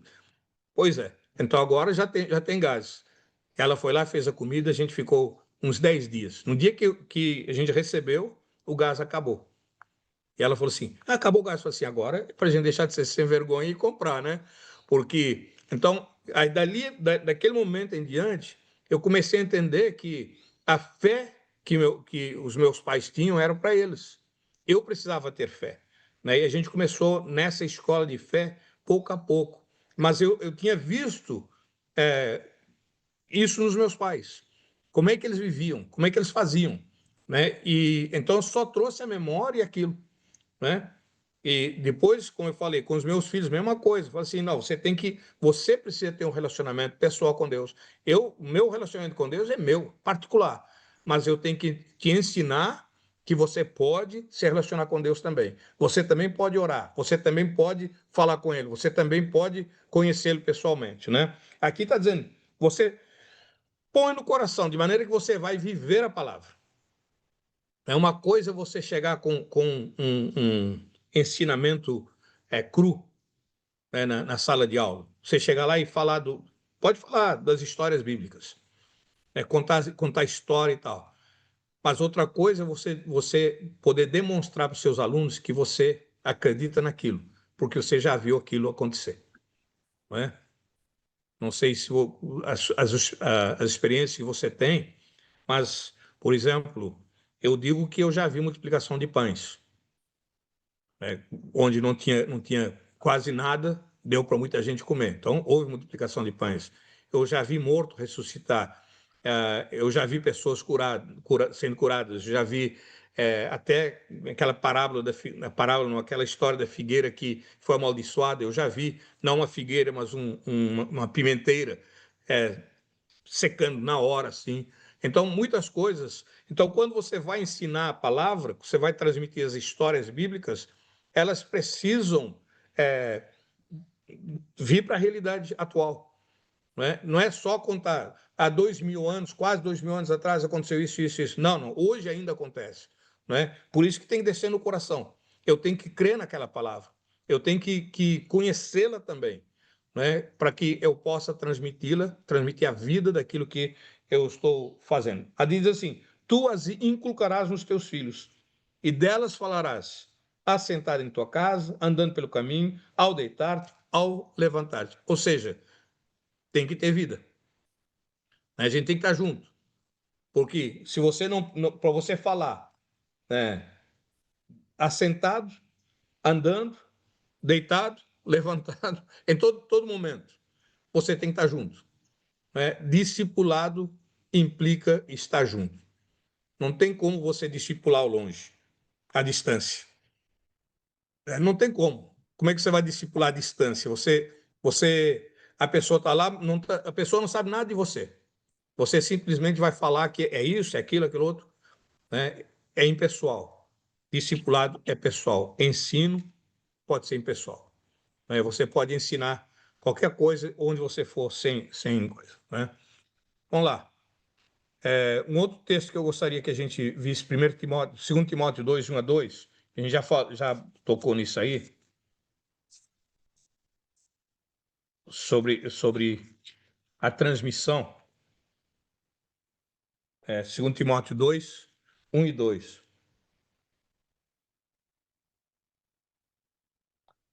Ou 2, na verdade, né? E assim, e o que da minha parte ouviste, através de muitas testemunhas, isso mesmo transmite a homens fiéis e também idôneos para instruir a outros. Então, nós recebemos, nós aprendemos com alguém, as pessoas transmitem vida para nós, a ponto de nós não termos apenas a teoria da palavra, né, a letra, apenas a letra, mas e nós temos a vida também, nós começamos a acreditar naquilo, e aí quando nós vamos transmitir para outras pessoas, né? Anteontem, falando com minha esposa, eu falei assim, olha, eu penso que alguma coisa está faltando. Né? Por que a igreja hoje está do jeito que está? Alguma coisa está faltando. Talvez seja o poder, talvez seja a convicção de que realmente o que a palavra diz é verdade, né? Eu não sei, alguma coisa está faltando, né? E nas nossas classes de escola dominical, a gente precisa fazer isso também. O apóstolo Paulo ele diz, vocês sabem que a nossa entrada, nosso estado no meio de vocês não foi só com palavras, mas foi com demonstração de poder.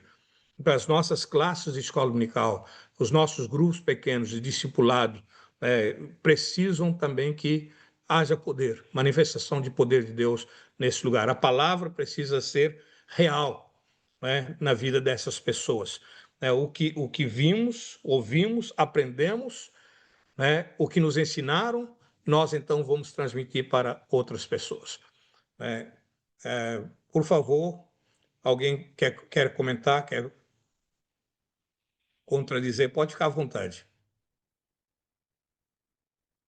Você se lembra a pergunta inicial que eu fiz? Você se lembra a pergunta inicial? Quantos dos seus alunos ou dos seus discipulandos você estaria disposto a permitir que não fossem salvos? Não vou usar fossem para o inferno, mas é a realidade, né? Quantos dos seus alunos, né, ou dos seus discipulandos, ou das pessoas com quem você trabalha, você estaria disposto a, assim, se a gente ganhar 60% ou e perder 40%, pelo menos estamos no lucro, ganhamos 60%. 60% é muito melhor do que nada. Quantos você estaria disposto a deixar aí?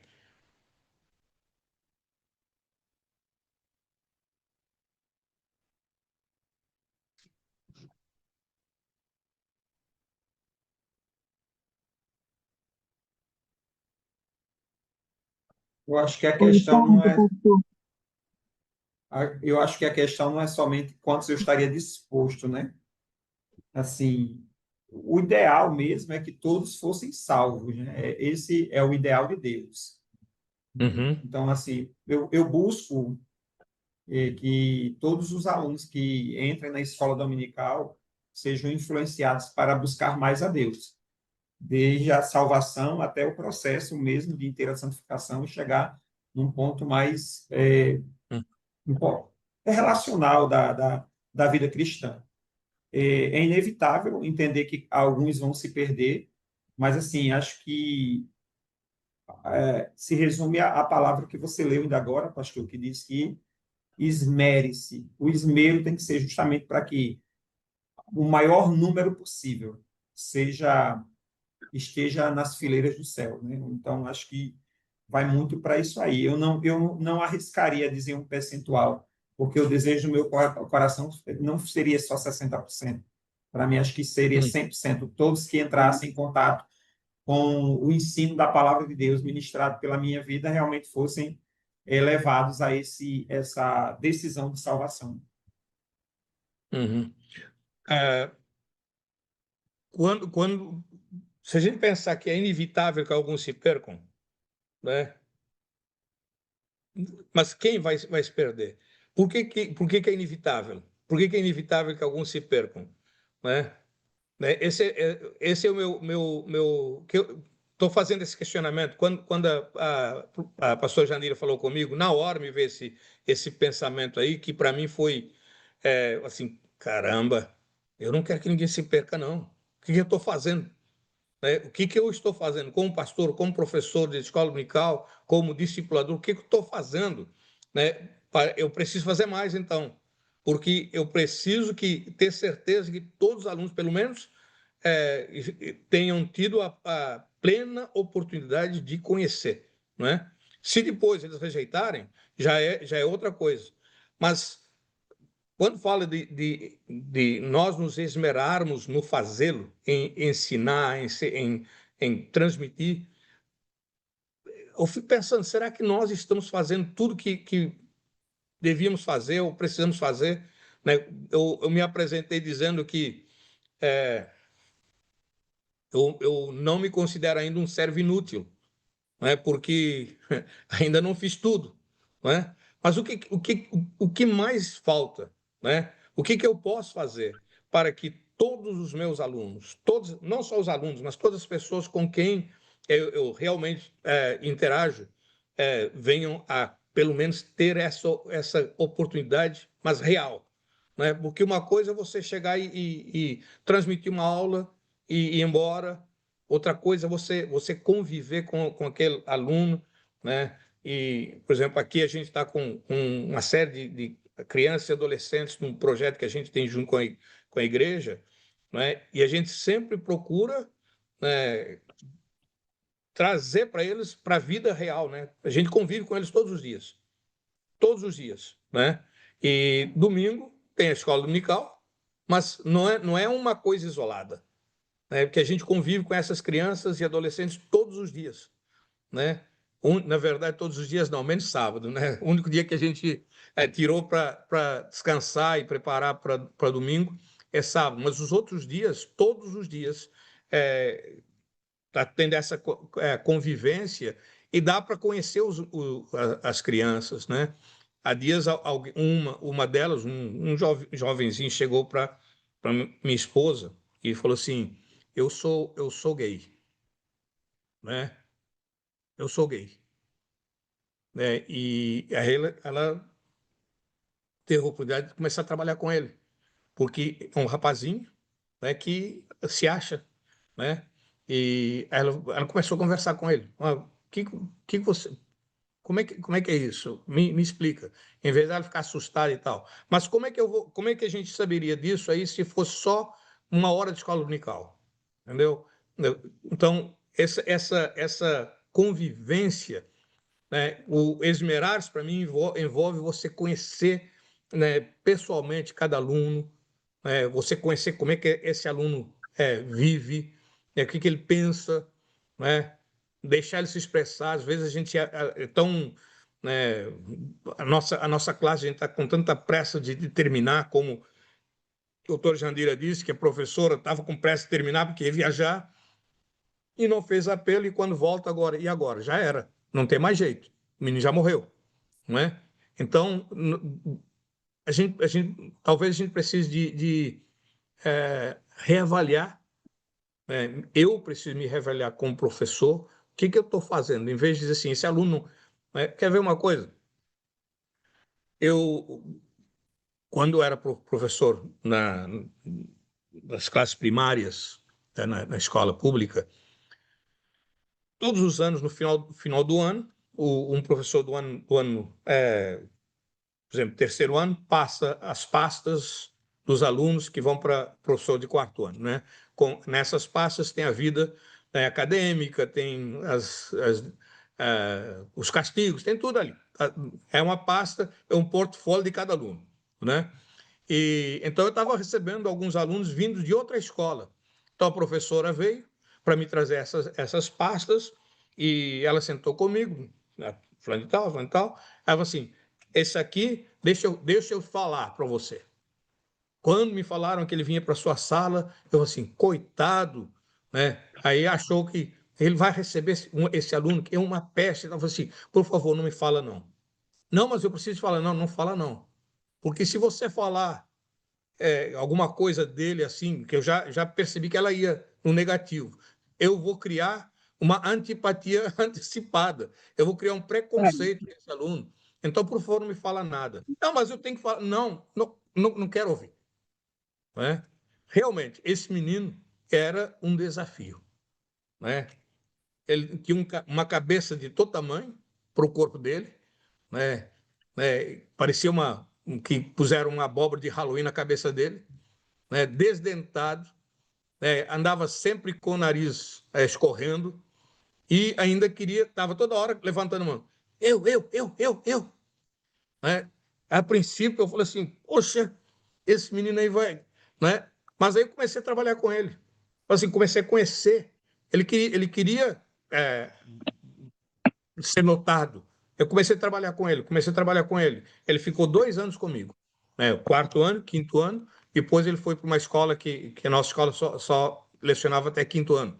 Aí ele foi para uma outra escola e no final do ano escolar, esse menino chamado Gelson me aparece na escola. Eu falo assim, Gelson, o que você está fazendo aqui? Eu vim te ver, professor. Eu vim te ver. Você é o melhor professor. Aquilo foi, para mim, colocar entre aspas, meu ego foi colocado lá em cima, né? Porque eu falei assim, olha o que aconteceu. Se eu tivesse descartado esse menino logo no princípio, se eu tivesse colocado esse aqui, eu não teria trabalhado com ele. Mas eu passei 2 anos trabalhando com ele e ele veio umas 2 ou 3 vezes falar comigo, né? Depois disso, todo ano ele vinha para chegar e só para me agradecer, né? Aí teve um Benção. outro que é Isso aí, benção, sim. isso aí foi discipulado, tá? Você discipulou esse menino. Foi. Teve agora um outro que também veio de um outro colega, ele falou assim: esse aluno ele é especial. A gente tem que referir esse aluno para uma sala especial, porque ele não funciona na, como os outros alunos. Ele não pensa, não reage, tal. Aí eu falei para esse professor assim: vamos fazer o seguinte. E na época era a minha especialidade, na verdade, de ensino especial. Eu falei assim: deixa eu trabalhar com ele um tempo. Depois, né, se realmente eu notar que ele precisa de ensino especial, eu vou referir esse aluno para o ensino especial. Né? Aí comecei a trabalhar com o menino e eu notei que ele tinha um jeito particular de aprender. Ele demorava um pouquinho para aprender as coisas, para entender as coisas. Mas quando ele entendia, também não saía mais da cabeça dele. Né? Ficava mesmo. Né? Era um bom aluno, só que não sei se o professor não estava conseguindo atingir essa faixa de aprendizagem desse menino. Né? Aí eu verifiquei que, afinal de contas, ele aprende, mas ele tem um jeito dele de aprender. Agora, eu que tenho que me adaptar a ele. Eu não posso agora achar que ele tem que se adaptar a mim, porque eu, como professor, eu tenho que me adaptar a todos os alunos que estão à minha frente. Né? Então, quando a gente fala de esmerar, né, e procurar excelência, né? Eu tenho que conhecer todos os alunos, porque às vezes tem aquele aluno que fala, tem aquele que não fala, tem aquele que fica quietinho na sala de aula de escola dominical, ele está só ouvindo, mas eu não sei se ele aprendeu ou se não aprendeu. Então, no conhecimento pessoal, no dia a dia, né, porque a gente tem pouco tempo de escola dominical, não sei quantos minutos que tem na sua igreja para a escola dominical, para a classe de escola dominical, mas é o quê? 1 hora? É 1 hora que a gente tem para uma classe de escola dominical normalmente? 1 hora, 45 minutos, né? 50 É muito minutos, pouco. 1 hora no máximo. 50 minutos, 1 hora, isso numa semana. Eu não tenho tempo para me dedicar realmente aos alunos. Eu só tenho tempo para dar aula. Eu dou aula corrido, ainda corrido, porque muitas vezes tem muita coisa que a gente tem que quase que passar batido porque não dá tempo. O tempo está expirando. E parece que tem aquela ideia de que eu tenho que terminar a lição hoje, né? Se eu não terminar hoje, alguém vai me castigar, alguma coisa assim. Essa lição tem que terminar hoje. Então, pô, mesmo que tenha questões, tenha perguntas, tenha isso, eu tenho que terminar. Não, pera, né? E eu já vi, não, pera aí, agora não, porque eu tenho que continuar, né? Então, 1 hora é muito pouco. Jesus não ficou 1 hora com seus discípulos. Ele ficou o dia inteiro, a vida inteira. 3 anos direto com eles, né? Eu como professor de escola dominical, eu como discipulador, eu como líder de grupo pequeno, seja lá o que for, onde eu estiver trabalhando para discipular como pastor, eu preciso gastar tempo para saber onde estão os meus alunos. Essa pergunta que o doutor Jandira fez lá no princípio, onde é que estão os meus alunos? Em que momento eles estão na vida? Né? Conhecer que tipo de ovelha eu tenho, né? Não apenas dizer essa ovelha é marrenta, é rançosa, é bode. Não, eu preciso conhecer as ovelhas. O que está fazendo essa ovelha dar cabeçada?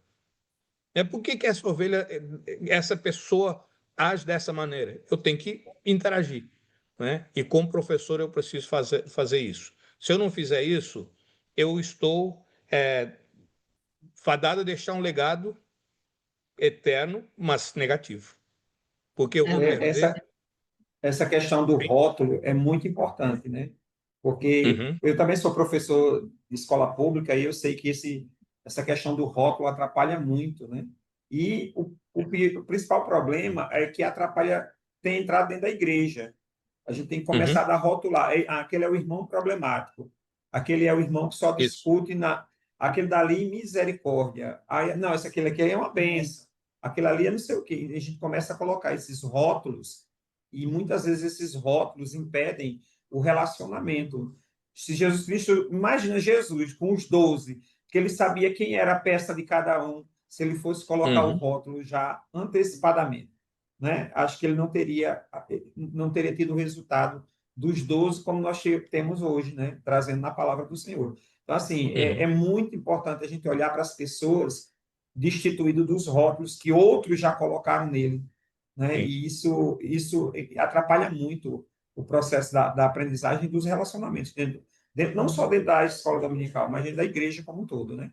Uhum, E nós, pastores, nós uhum, sim. passamos mais tempo com os nossos alunos do que o pastor da igreja. Na classe, há perguntas, há colocações, falam de dúvidas, coisas que nós não falamos com o pastor que está pregando lá na frente. Ninguém para o culto para fazer uma pergunta, né? É interessante isso aí, porque olha que coisa. Nós passamos 1 hora por semana, vamos dizer, uma média, com os nossos alunos. O pastor não passa isso. Ele está lá pregando, ele prega coisa assim, de vez em quando alguém o procura. Isso. Olha como é que a gente quer discipular, como é que a gente quer ganhar as pessoas, mudar, transformar, né? E falo, o legado tem o objetivo de transformar, discipulado tem o objetivo de transformar vidas. Se eu não gasto tempo com essas vidas, como é que eu vou transformá-las? né? Como Mas é que aí, elas... pastor, por isso que é o curso de discipulado nas igrejas que aderem, em qualquer dia da semana, no horário de 1 hora, para poder trabalhar com as pessoas que querem discipular, entendeu? Ou serem discipuladas. Aí Uhum. Quer ver uma acontece coisa? isso, né? Eu gosto sempre de treinar as pessoas que trabalham comigo. Eu fiz isso no distrito. Oh, Isso. eu fiz isso no distrito, né? E faço isso na igreja, rotineiramente, né? Por exemplo, tem pastores que trabalhavam comigo na equipe pastoral. Manuel não talvez diz que não deva, né? Eles não devem fazer parte da junta, né? Mas eu sempre levo os pastores auxiliares, né, para a junta para eles aprenderem. E outra coisa que eu faço né, eu deixo que eles presidam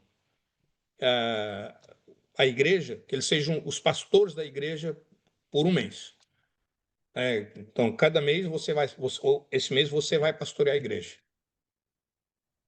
Aí a pessoa tem que presidir a reunião da junta, tem que pregar, tem que escolher, fazer tudo. Tudo que o pastor faz, é essa pessoa que vai fazer. É responsável. Eu falo assim, eu estou aqui para te apoiar, né? Se você precisar de alguma coisa, eu estou aqui. Se você não precisar, está tudo bem, não se preocupe comigo, né? Se você quiser pregar todos os cultos, você prega. Se você quiser chamar alguém mais, você chama, mas eu tenho que saber porque às vezes tem restrições, mas faça isso, né? Então, e eu comecei a fazer isso. Chegou um belo dia, numa reunião da junta, claro que eu estava lá na reunião da junta, e esse colega estava presidindo, né? E eu acho que foi Deus que fez aquilo para ensinar, porque naquele dia ninguém trouxe relatório escrito, que a gente pede que todo mundo traga um relatório, os mordomos, ajuntam mordomos, ecônomos, cada departamento, os pastores, todo mundo traz um relatório escrito que fica mais fácil de se ler e tudo, né? Mas naquele dia houve um problema que todas as impressoras quebraram, né? Aí começou alguém, a secretária falou assim, eu não consegui imprimir a ata. Eu não consegui imprimir a ata, que realmente ela pediu, a impressora dela em casa, no trabalho dela, estragou. Ela mandou para mim, eu tentei fazer na igreja, no distrito, não deu, né? Aí eu falei assim, sem folhas impressas. Esse colega ficou furioso. Ele brigou, né, e constrangeu todo mundo, né? A ponto de eu ter que tomar as rédeas e falar assim, olha, você nunca me viu fazer isso. Nunca fiz isso com você. Nunca você me viu fazer isso com ninguém. Como é que você vai fazer isso agora? Você está constrangendo todo mundo aqui, né? Então, assim, também aprendizado, ensino tem isso aí também. Não é só dizer coisas boas, mas na hora que a pessoa não está fazendo direito, você tem que falar. Assim, isso está errado, você não pode fazer isso.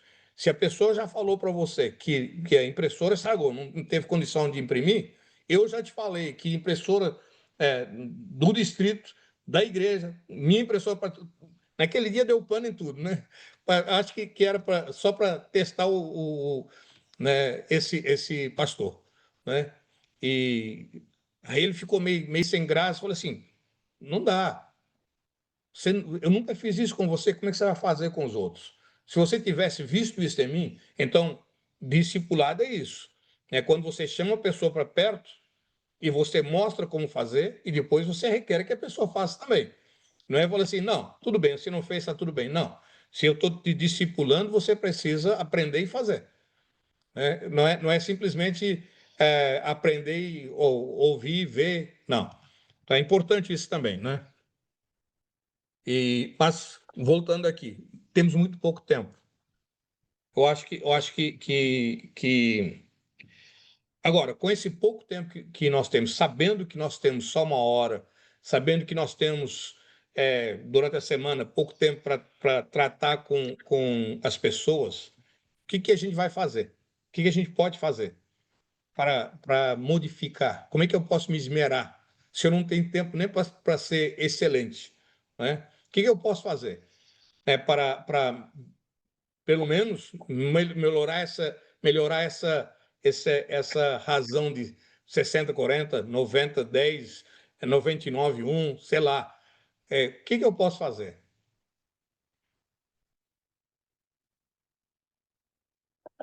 Acho que uma das coisas que eu tenho feito aqui na igreja, eu estou como Uhum, pastor da primeira igreja de João Pessoa, né? Eu uhum, criei um, eu criei um sistema de mentoria, né? Então, aí eu tenho feito uma mentoria no meio da semana para me aproximar justamente e conhecer mais uhum, os irmãos da igreja, só que não posso fazer com todos, né? Porque uma mentoria sim, leva tempo, né? Eu uso pelo menos uma hora por semana para cada uma pessoa individualmente, né? Então, assim, mas tem sido tem surtido um efeito muito positivo nas pessoas que têm uhum, passado pela mentoria, né? A gente está justamente sim, criou um sistema de mentoria para gerar novos líderes e nesse gerar novos uhum, líderes a gente está despertando muito cuidado emocional, né? Eu tenho muita preocupação com isso, com a espiritualidade também e com essa emocional aplicada à liderança, né? E algumas pessoas que já chegaram assim na igreja e desanimaram, estava reclamando de algumas coisas, porque essa igreja é isso, ou aquilo, não visita, não faz isso. Eu disse, irmão, em uma das mentorias eu disse para o irmão, Deus lhe deu a oportunidade de ver um problema para você ser uhum, levantado para sanar esse problema. Então, e ele tem uhum, feito isso agora, né? Ele tem sido essa pessoa que tem chegado junto. Então, eu acho que já que nós temos só uma hora, nós temos que criar outros espaços de mentoria, de pequenos grupos, uhum, de situações que realmente aproximem mais para o individual.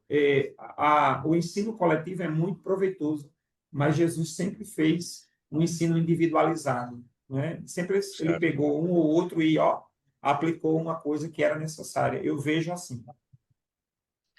Interessante isso aí, que a mentoria, né? Eu já não tem muito tempo que na Igreja Nazarene se começou a fazer isso, né? Mentores, né? E interessante que os superintendentes gerais, todos eles têm mentores, né? E são pessoas que são fora, não são superintendentes gerais, são pessoas de confiança que estão ali para, né, também, assim, como é que foi esse dia? Você está fazendo isso, você está fazendo aquilo, tal, né? Então, é importante isso aqui. Agora, eu vou colocar o oposto aqui. Suponhamos que nós tivéssemos o tempo todo, 24 horas por dia, né, para fazer o trabalho na igreja. Né? Como é que a gente faria? Que tem na Bíblia um exemplo também, tirando Jesus, que é o mestre, né? Às vezes a gente não consegue usar o tempo que nós temos. Temos pouco tempo, é muito pouco. Temos muito tempo, a gente não consegue usar esse tempo. Foi o caso de Moisés. Moisés tinha o dia inteiro para cuidar do povo, né? E ele ficava sentado e o povo em pé, aquela turma toda, né? E Jetro chegou para dizer assim: Moisés, você não está fazendo bem, não. Isso aqui não é bom, né? Você vai desfalecer e o povo também. Agora, eu vou te dar um conselho, né? O pastor Josafá falou isso aí, que não dá para fazer com todo mundo, não dá para gastar tempo com a igreja toda. Muito bem. Então a gente precisa fazer o quê? Delegar responsabilidades. A mentoria, o discipulado, a gente precisa subdividir, passar para outras pessoas, mas pessoas que eu vou treinar essa pessoa para fazer como eu estou fazendo. É, ele não vai fazer, por exemplo, vamos pensar que eu tenho uma igreja, pensar em 100, uma igreja de 100, né? Eu vou dividir essa igreja em 10. né? Eu vou colocar um para 9, um para 9, um para 9, 9, e todos eles têm que se reportar a mim, cada líder, né? Não é que cada líder vai fazer o que ele quer, né? Eu vou treiná-lo para ele fazer o que eu estou ensinando. Ele tem que replicar, não é isso? Então, Jetro falou com Moisés, Moisés fez o que Jetro falou, e claro que a coisa funcionou, né? Então, exatamente, os grupos pequenos, discipulados e escola dominical até servem para isso. Eu não tenho todo o tempo, eu tenho pouco tempo, mas eu posso treinar outros para que possam treinar outros. Não é isso que Paulo falou para Timóteo? O que você ouviu, aprendeu comigo, você passa para homens fiéis para que eles possam passar para outros e assim por diante, que exatamente o sistema de discipulado, não é isso? Né? Grupos pequenos de discipulado que nós temos. Mas, para mim, o importante é conhecer. Se eu não posso conhecer todos, a doutora Jandira falou que o pastor tem menos tempo ainda que o professor de escola dominical, porque ele não, dependendo do tamanho da igreja, ele não tem tempo mesmo para estar com todos, né? Então, se eu não posso, então eu preciso passar a responsabilidade a mais alguém, mas sob minha supervisão. Não é simplesmente passar a responsabilidade. Não, você vai fazer. Não, eu estou supervisionando. Você vai fazer, como eu falei assim desse colega, que eu tive que chamar a atenção, né? Assim, você nunca me viu fazer isso. Você não pode fazer assim também, né? Você tem que fazer o que você viu, o que você aprendeu. Agora, chegar para, né? Então, é importante isso aí, né? Mais alguma questão aí que alguém gostaria de colocar?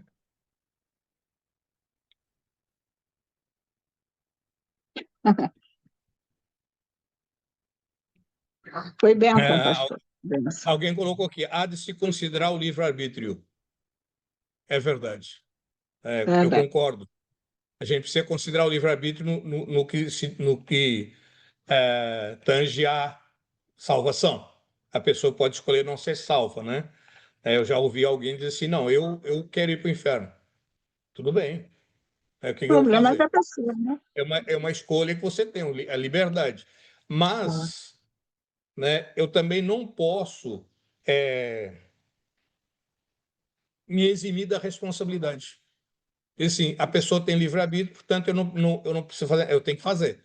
Porque a Bíblia diz que Deus nos deu por atalaia. Eu tenho que avisar, eu tenho que ensinar, eu tenho que mostrar o caminho, né?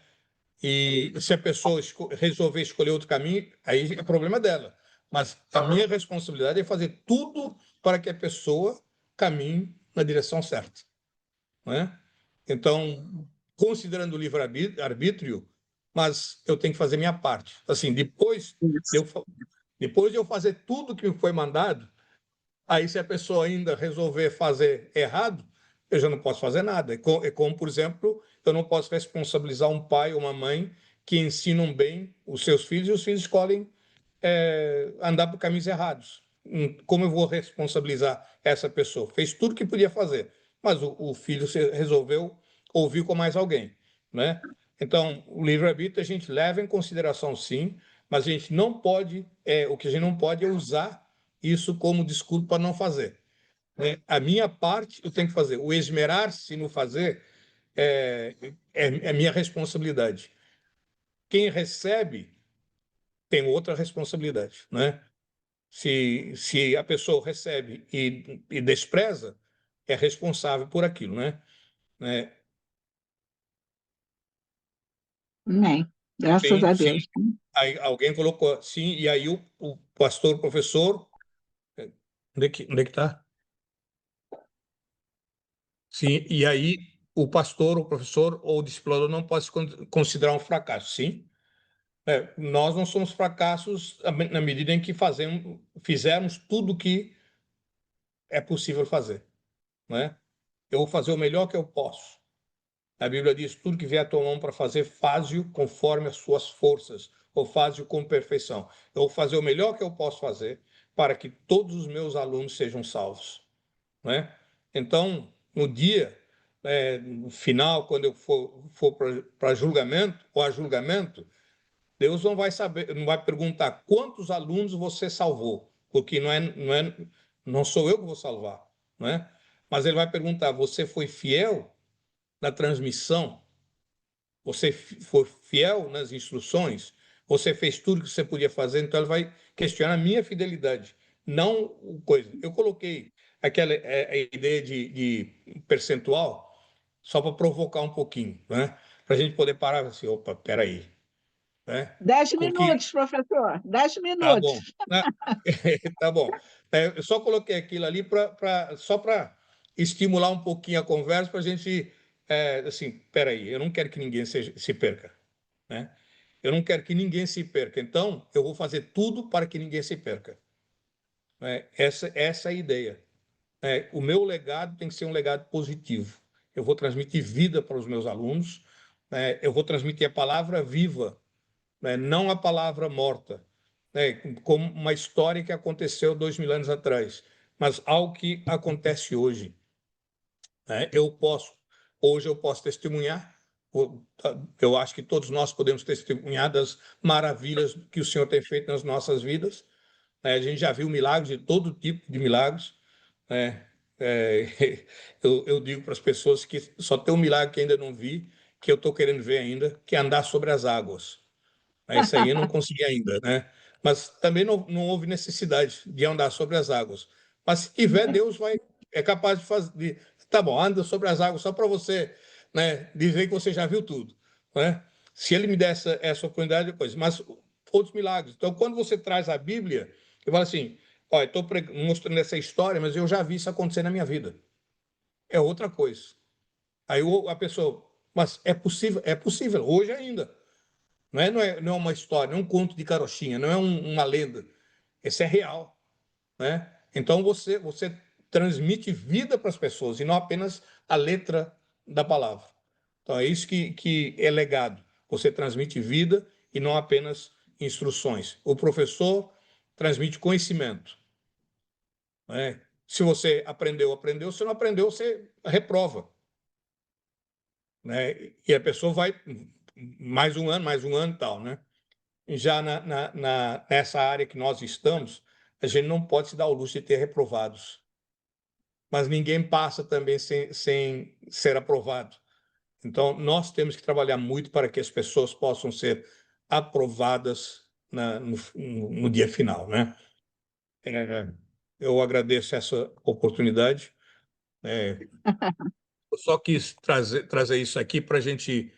é, eu quis confrontar, né? Porque quando a pastor Jandira falou comigo, imediatamente essa coisa bateu na minha cabeça e eu estou com isso na cabeça até hoje. Quantos dos meus alunos eu quero ver salvos? Ou quantos meus, na verdade, foi a pergunta negativa que veio primeiro. Quantos eu estou disposto a deixar perder? Aí, peraí, que pergunta mais estranha. Não quero deixar É, ninguém perder. Então, o que você está fazendo para que isso não aconteça? Está vendo? Porque vem outra pergunta, né? Eu não quero que ninguém se perca como Deus não quer que ninguém se perca. Então, se eu não quero mas que o que ninguém eu se estou perca, fazendo? o que eu estou O que eu estou fazendo para fazendo? que isso aconteça? Né? É, Então, eu tenho que parar, avaliar. Assim, eu não tenho tempo. É só uma hora. Então, arrume tempo. Eu preciso arrumar tempo. Eu preciso, porque uma hora não dá para transmitir vida. É assentado, deitado, levantado, caminhando, em todos os momentos. Então, eu preciso arrumar tempo para estar com os meus alunos, meus disciplinos. Tá bom? Pastor Jandira, eu passo a palavra que para você, bênção, agradecido foi muito por bom, esse foi uma tempo aí que vocês bênção, me foi deram. bem esclarecedora a sua palestra, né? As suas reflexões. Você é um servo de Deus realmente. Por favor, não tire esse Inútil direito ainda, de ainda não achar. chega a ser inútil, mas eu vou chegar lá. Se Deus quiser, ainda Ok. chego lá. Eu vou passar para daqui a pouco termos duas perguntas para você. Mas antes, Tá eu bom. só queria falar que nós, como professores, nós temos sim responsabilidade com os nossos alunos no que a gente remete a eles terem uma vida eterna com Deus.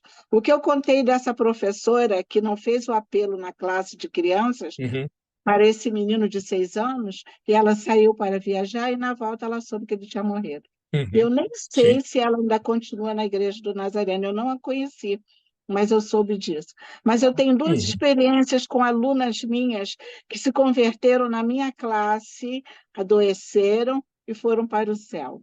Uma delas eu Uhum. fiz, o ato fúnebre dela. Eu fui visitá-la no sábado e ela me disse: Ah, eu quero cantar, porque ela sempre queria cantar no coral. Eu falei: Então, quando você sair daqui, nós vamos conversar com o Uhum. maestro, mas você vai cantar, nem que seja no céu. No domingo, eu estava realizando o ato fúnebre dela. Uhum. Este é um ponto. Outro ponto é o seguinte, que tanto como professor evangélico como secular, nós marcamos a vida dos nossos alunos. Eu tive um amigo que ele me contou como aqui em Nilópolis, pastor Sidney, você conhece a Avenida Mirandela? E de madrugada ele estava passando pela Avenida Mirandela e tinha uma blitz, só que era uma blitz falsa. Ao mesmo tempo que eles paravam, eles roubavam, etc. Chegaram perto desse professor e falou assim: o senhor pode seguir. Aí ele, curioso, falou: por que eu posso seguir? Porque vocês mexeram com outros, tiraram, tal, tal, tal. Ele falou: porque o senhor foi professor do nosso chefe. Ele te reconheceu Uhum. e deu a ordem para você seguir. É, Agora, veja, se esse homem tivesse feito uma marca terrível na vida desse aluno, nossa, ele ia aproveitar, né? sim. Ele ia aproveitar. Já aconteceu isso comigo, né? A gente fala em vida, né?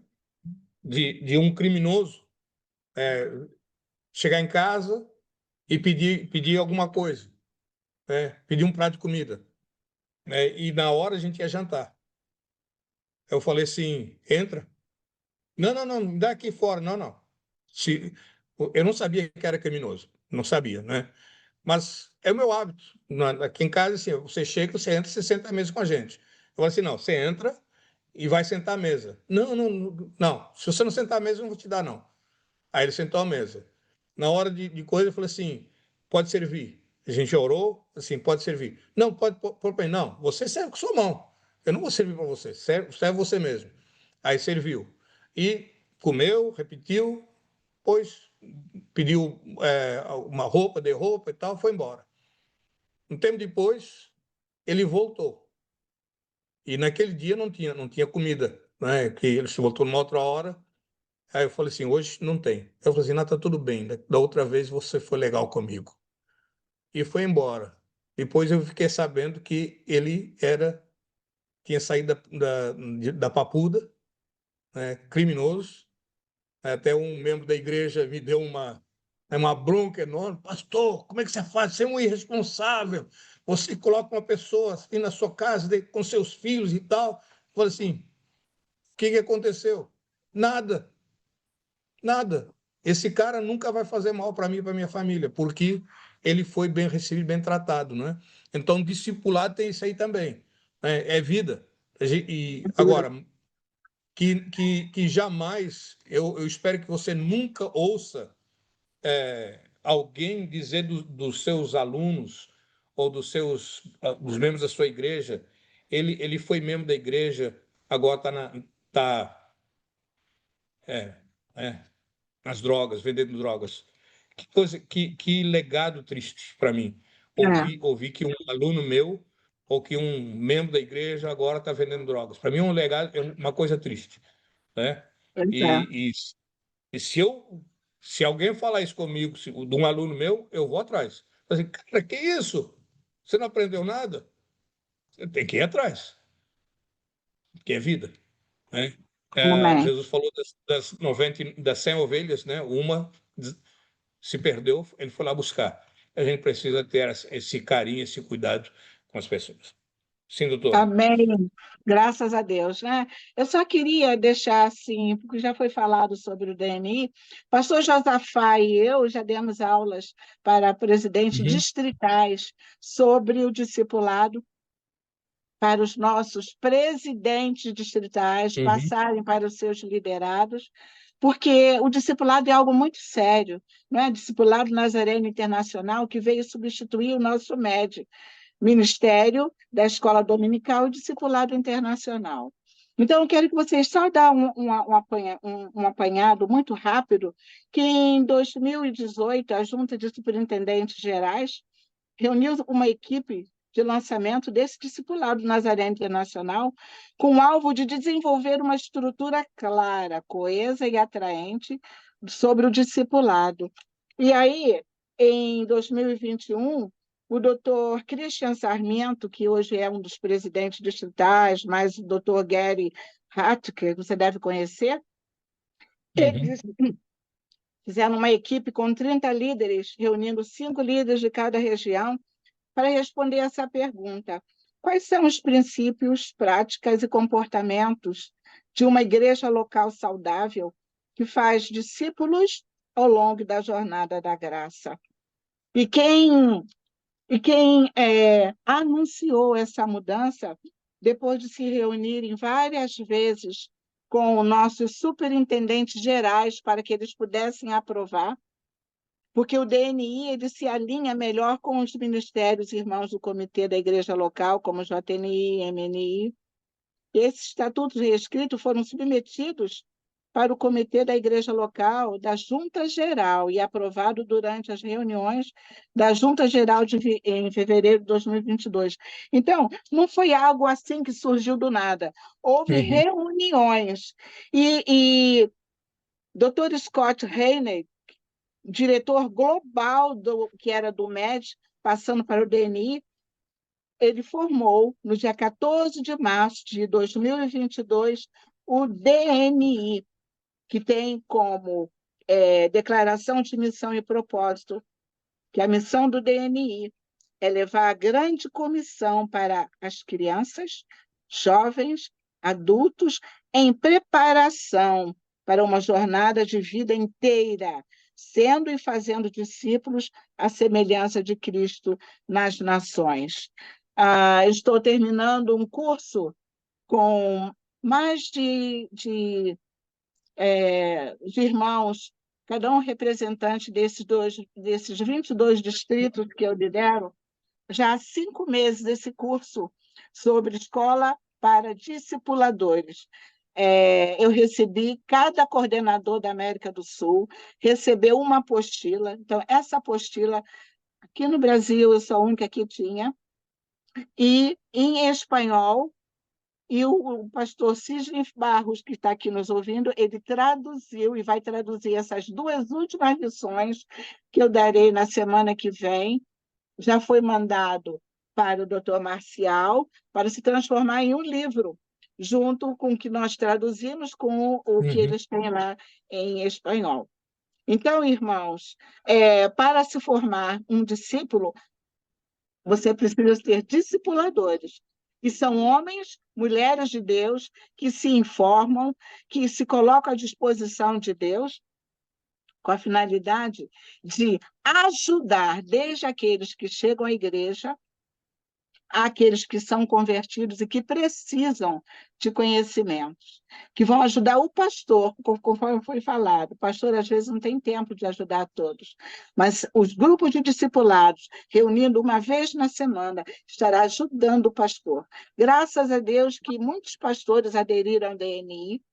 No início, pastores tinham medo do DNI, falavam que o DNI ia descobrir segredos da igreja, mas os presidentes, com orações, têm mudado essa visão.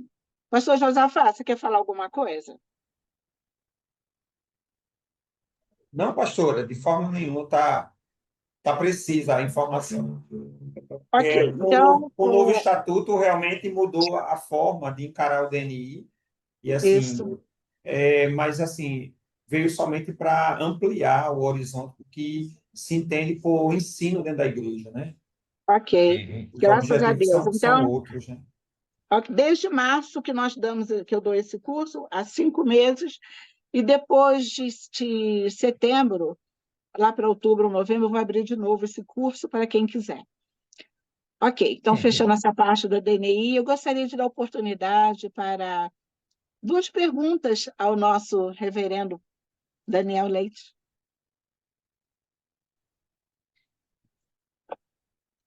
Montaram suas perguntas? Não? Todo mundo já sabe de tudo? Podemos Não, eu acho passar a que eu fui prova? fazendo ao longo do caminho, né? A gente foi interagindo, É, aí não sobrou isso. muita pergunta para agora, não foi, pastor? Alguém quer fazer? Ainda bem que não tem perguntas, Né? Graças né? a Deus. Ainda bem que não tem. Graças a Eu quero Deus. agradecer ao pastor Daniel Leite pela disposição e disponibilidade de estar conosco, é um homem muito ocupado, e eu louvo ao Senhor por sua vida, pastor, pela vida da sua esposa, da sua família. Glórias a Deus. Eu sei que a região dos Lagos Amém. ganhou mais um integrante que está à disposição de servir a Deus, ganhando almas, né? E toda a sua equipe, através da sua liderança. Tá bom, querido? Muito obrigada, pastor. Muito obrigado. Um prazer estar com vocês. Amém. Eu vou pedir, então, o pastor Josafá para orar, encerrando. Tá bom, queridos? Por favor, Amém, pastor pastor. Josafá. Pai, muito obrigado por este momento. Obrigado pela aprendizagem e pelo compartilhamento do coração do teu filho. Pai, em nome de Jesus, que preciosidade podemos estar, ó Deus, numa tarde experimentando, Senhor, tanta experiência, tanta vivência de um tema tão importante de um ministério que foi tão utilizado pelo Senhor enquanto o Senhor está na terra, o ensino, a aprendizagem. Muito obrigado. Que o Senhor esteja enriquecendo o teu filho com a tua graça, com a tua presença, e que seja, Senhor, ó Deus, proveitoso para nós, na nossa prática, cada ideia, cada informação, cada conhecimento que nós ouvimos hoje. Muito obrigado. Somos gratos ao Senhor e que possamos verdadeiramente assumir o ministério do ensino na igreja com essa responsabilidade, com essa ótica, com essa visão, e que o Senhor continue abençoando. Abençoa a família do teu servo, abençoa, Senhor, a igreja, abençoa o distrito onde ele está acompanhando, Senhor, os pastores, e que verdadeiramente o Senhor continue enriquecendo seu ministério, sua vida. É o que nós agradecemos ao Senhor e abençoamos mais uma vez a vida do teu filho, em nome de Jesus. Amém. Pastor Daniel, Amém. que Deus lhe dê como recompensa saúde, tá bom? Amém. Saúde, porque a Importante. gente com saúde nós conseguimos fazer tudo. Então, que o Senhor te renove, tá bom, querido? Junto com a sua Amém. esposa, Amém. em nome de Jesus. Muito obrigado. Queridos, muito obrigada a todos. Estaremos agora no dia 12 e 13 de setembro, realizando nosso congresso em Campinas. Ainda há tempo de você se inscrever, tá bom? Deus abençoe a sua vida.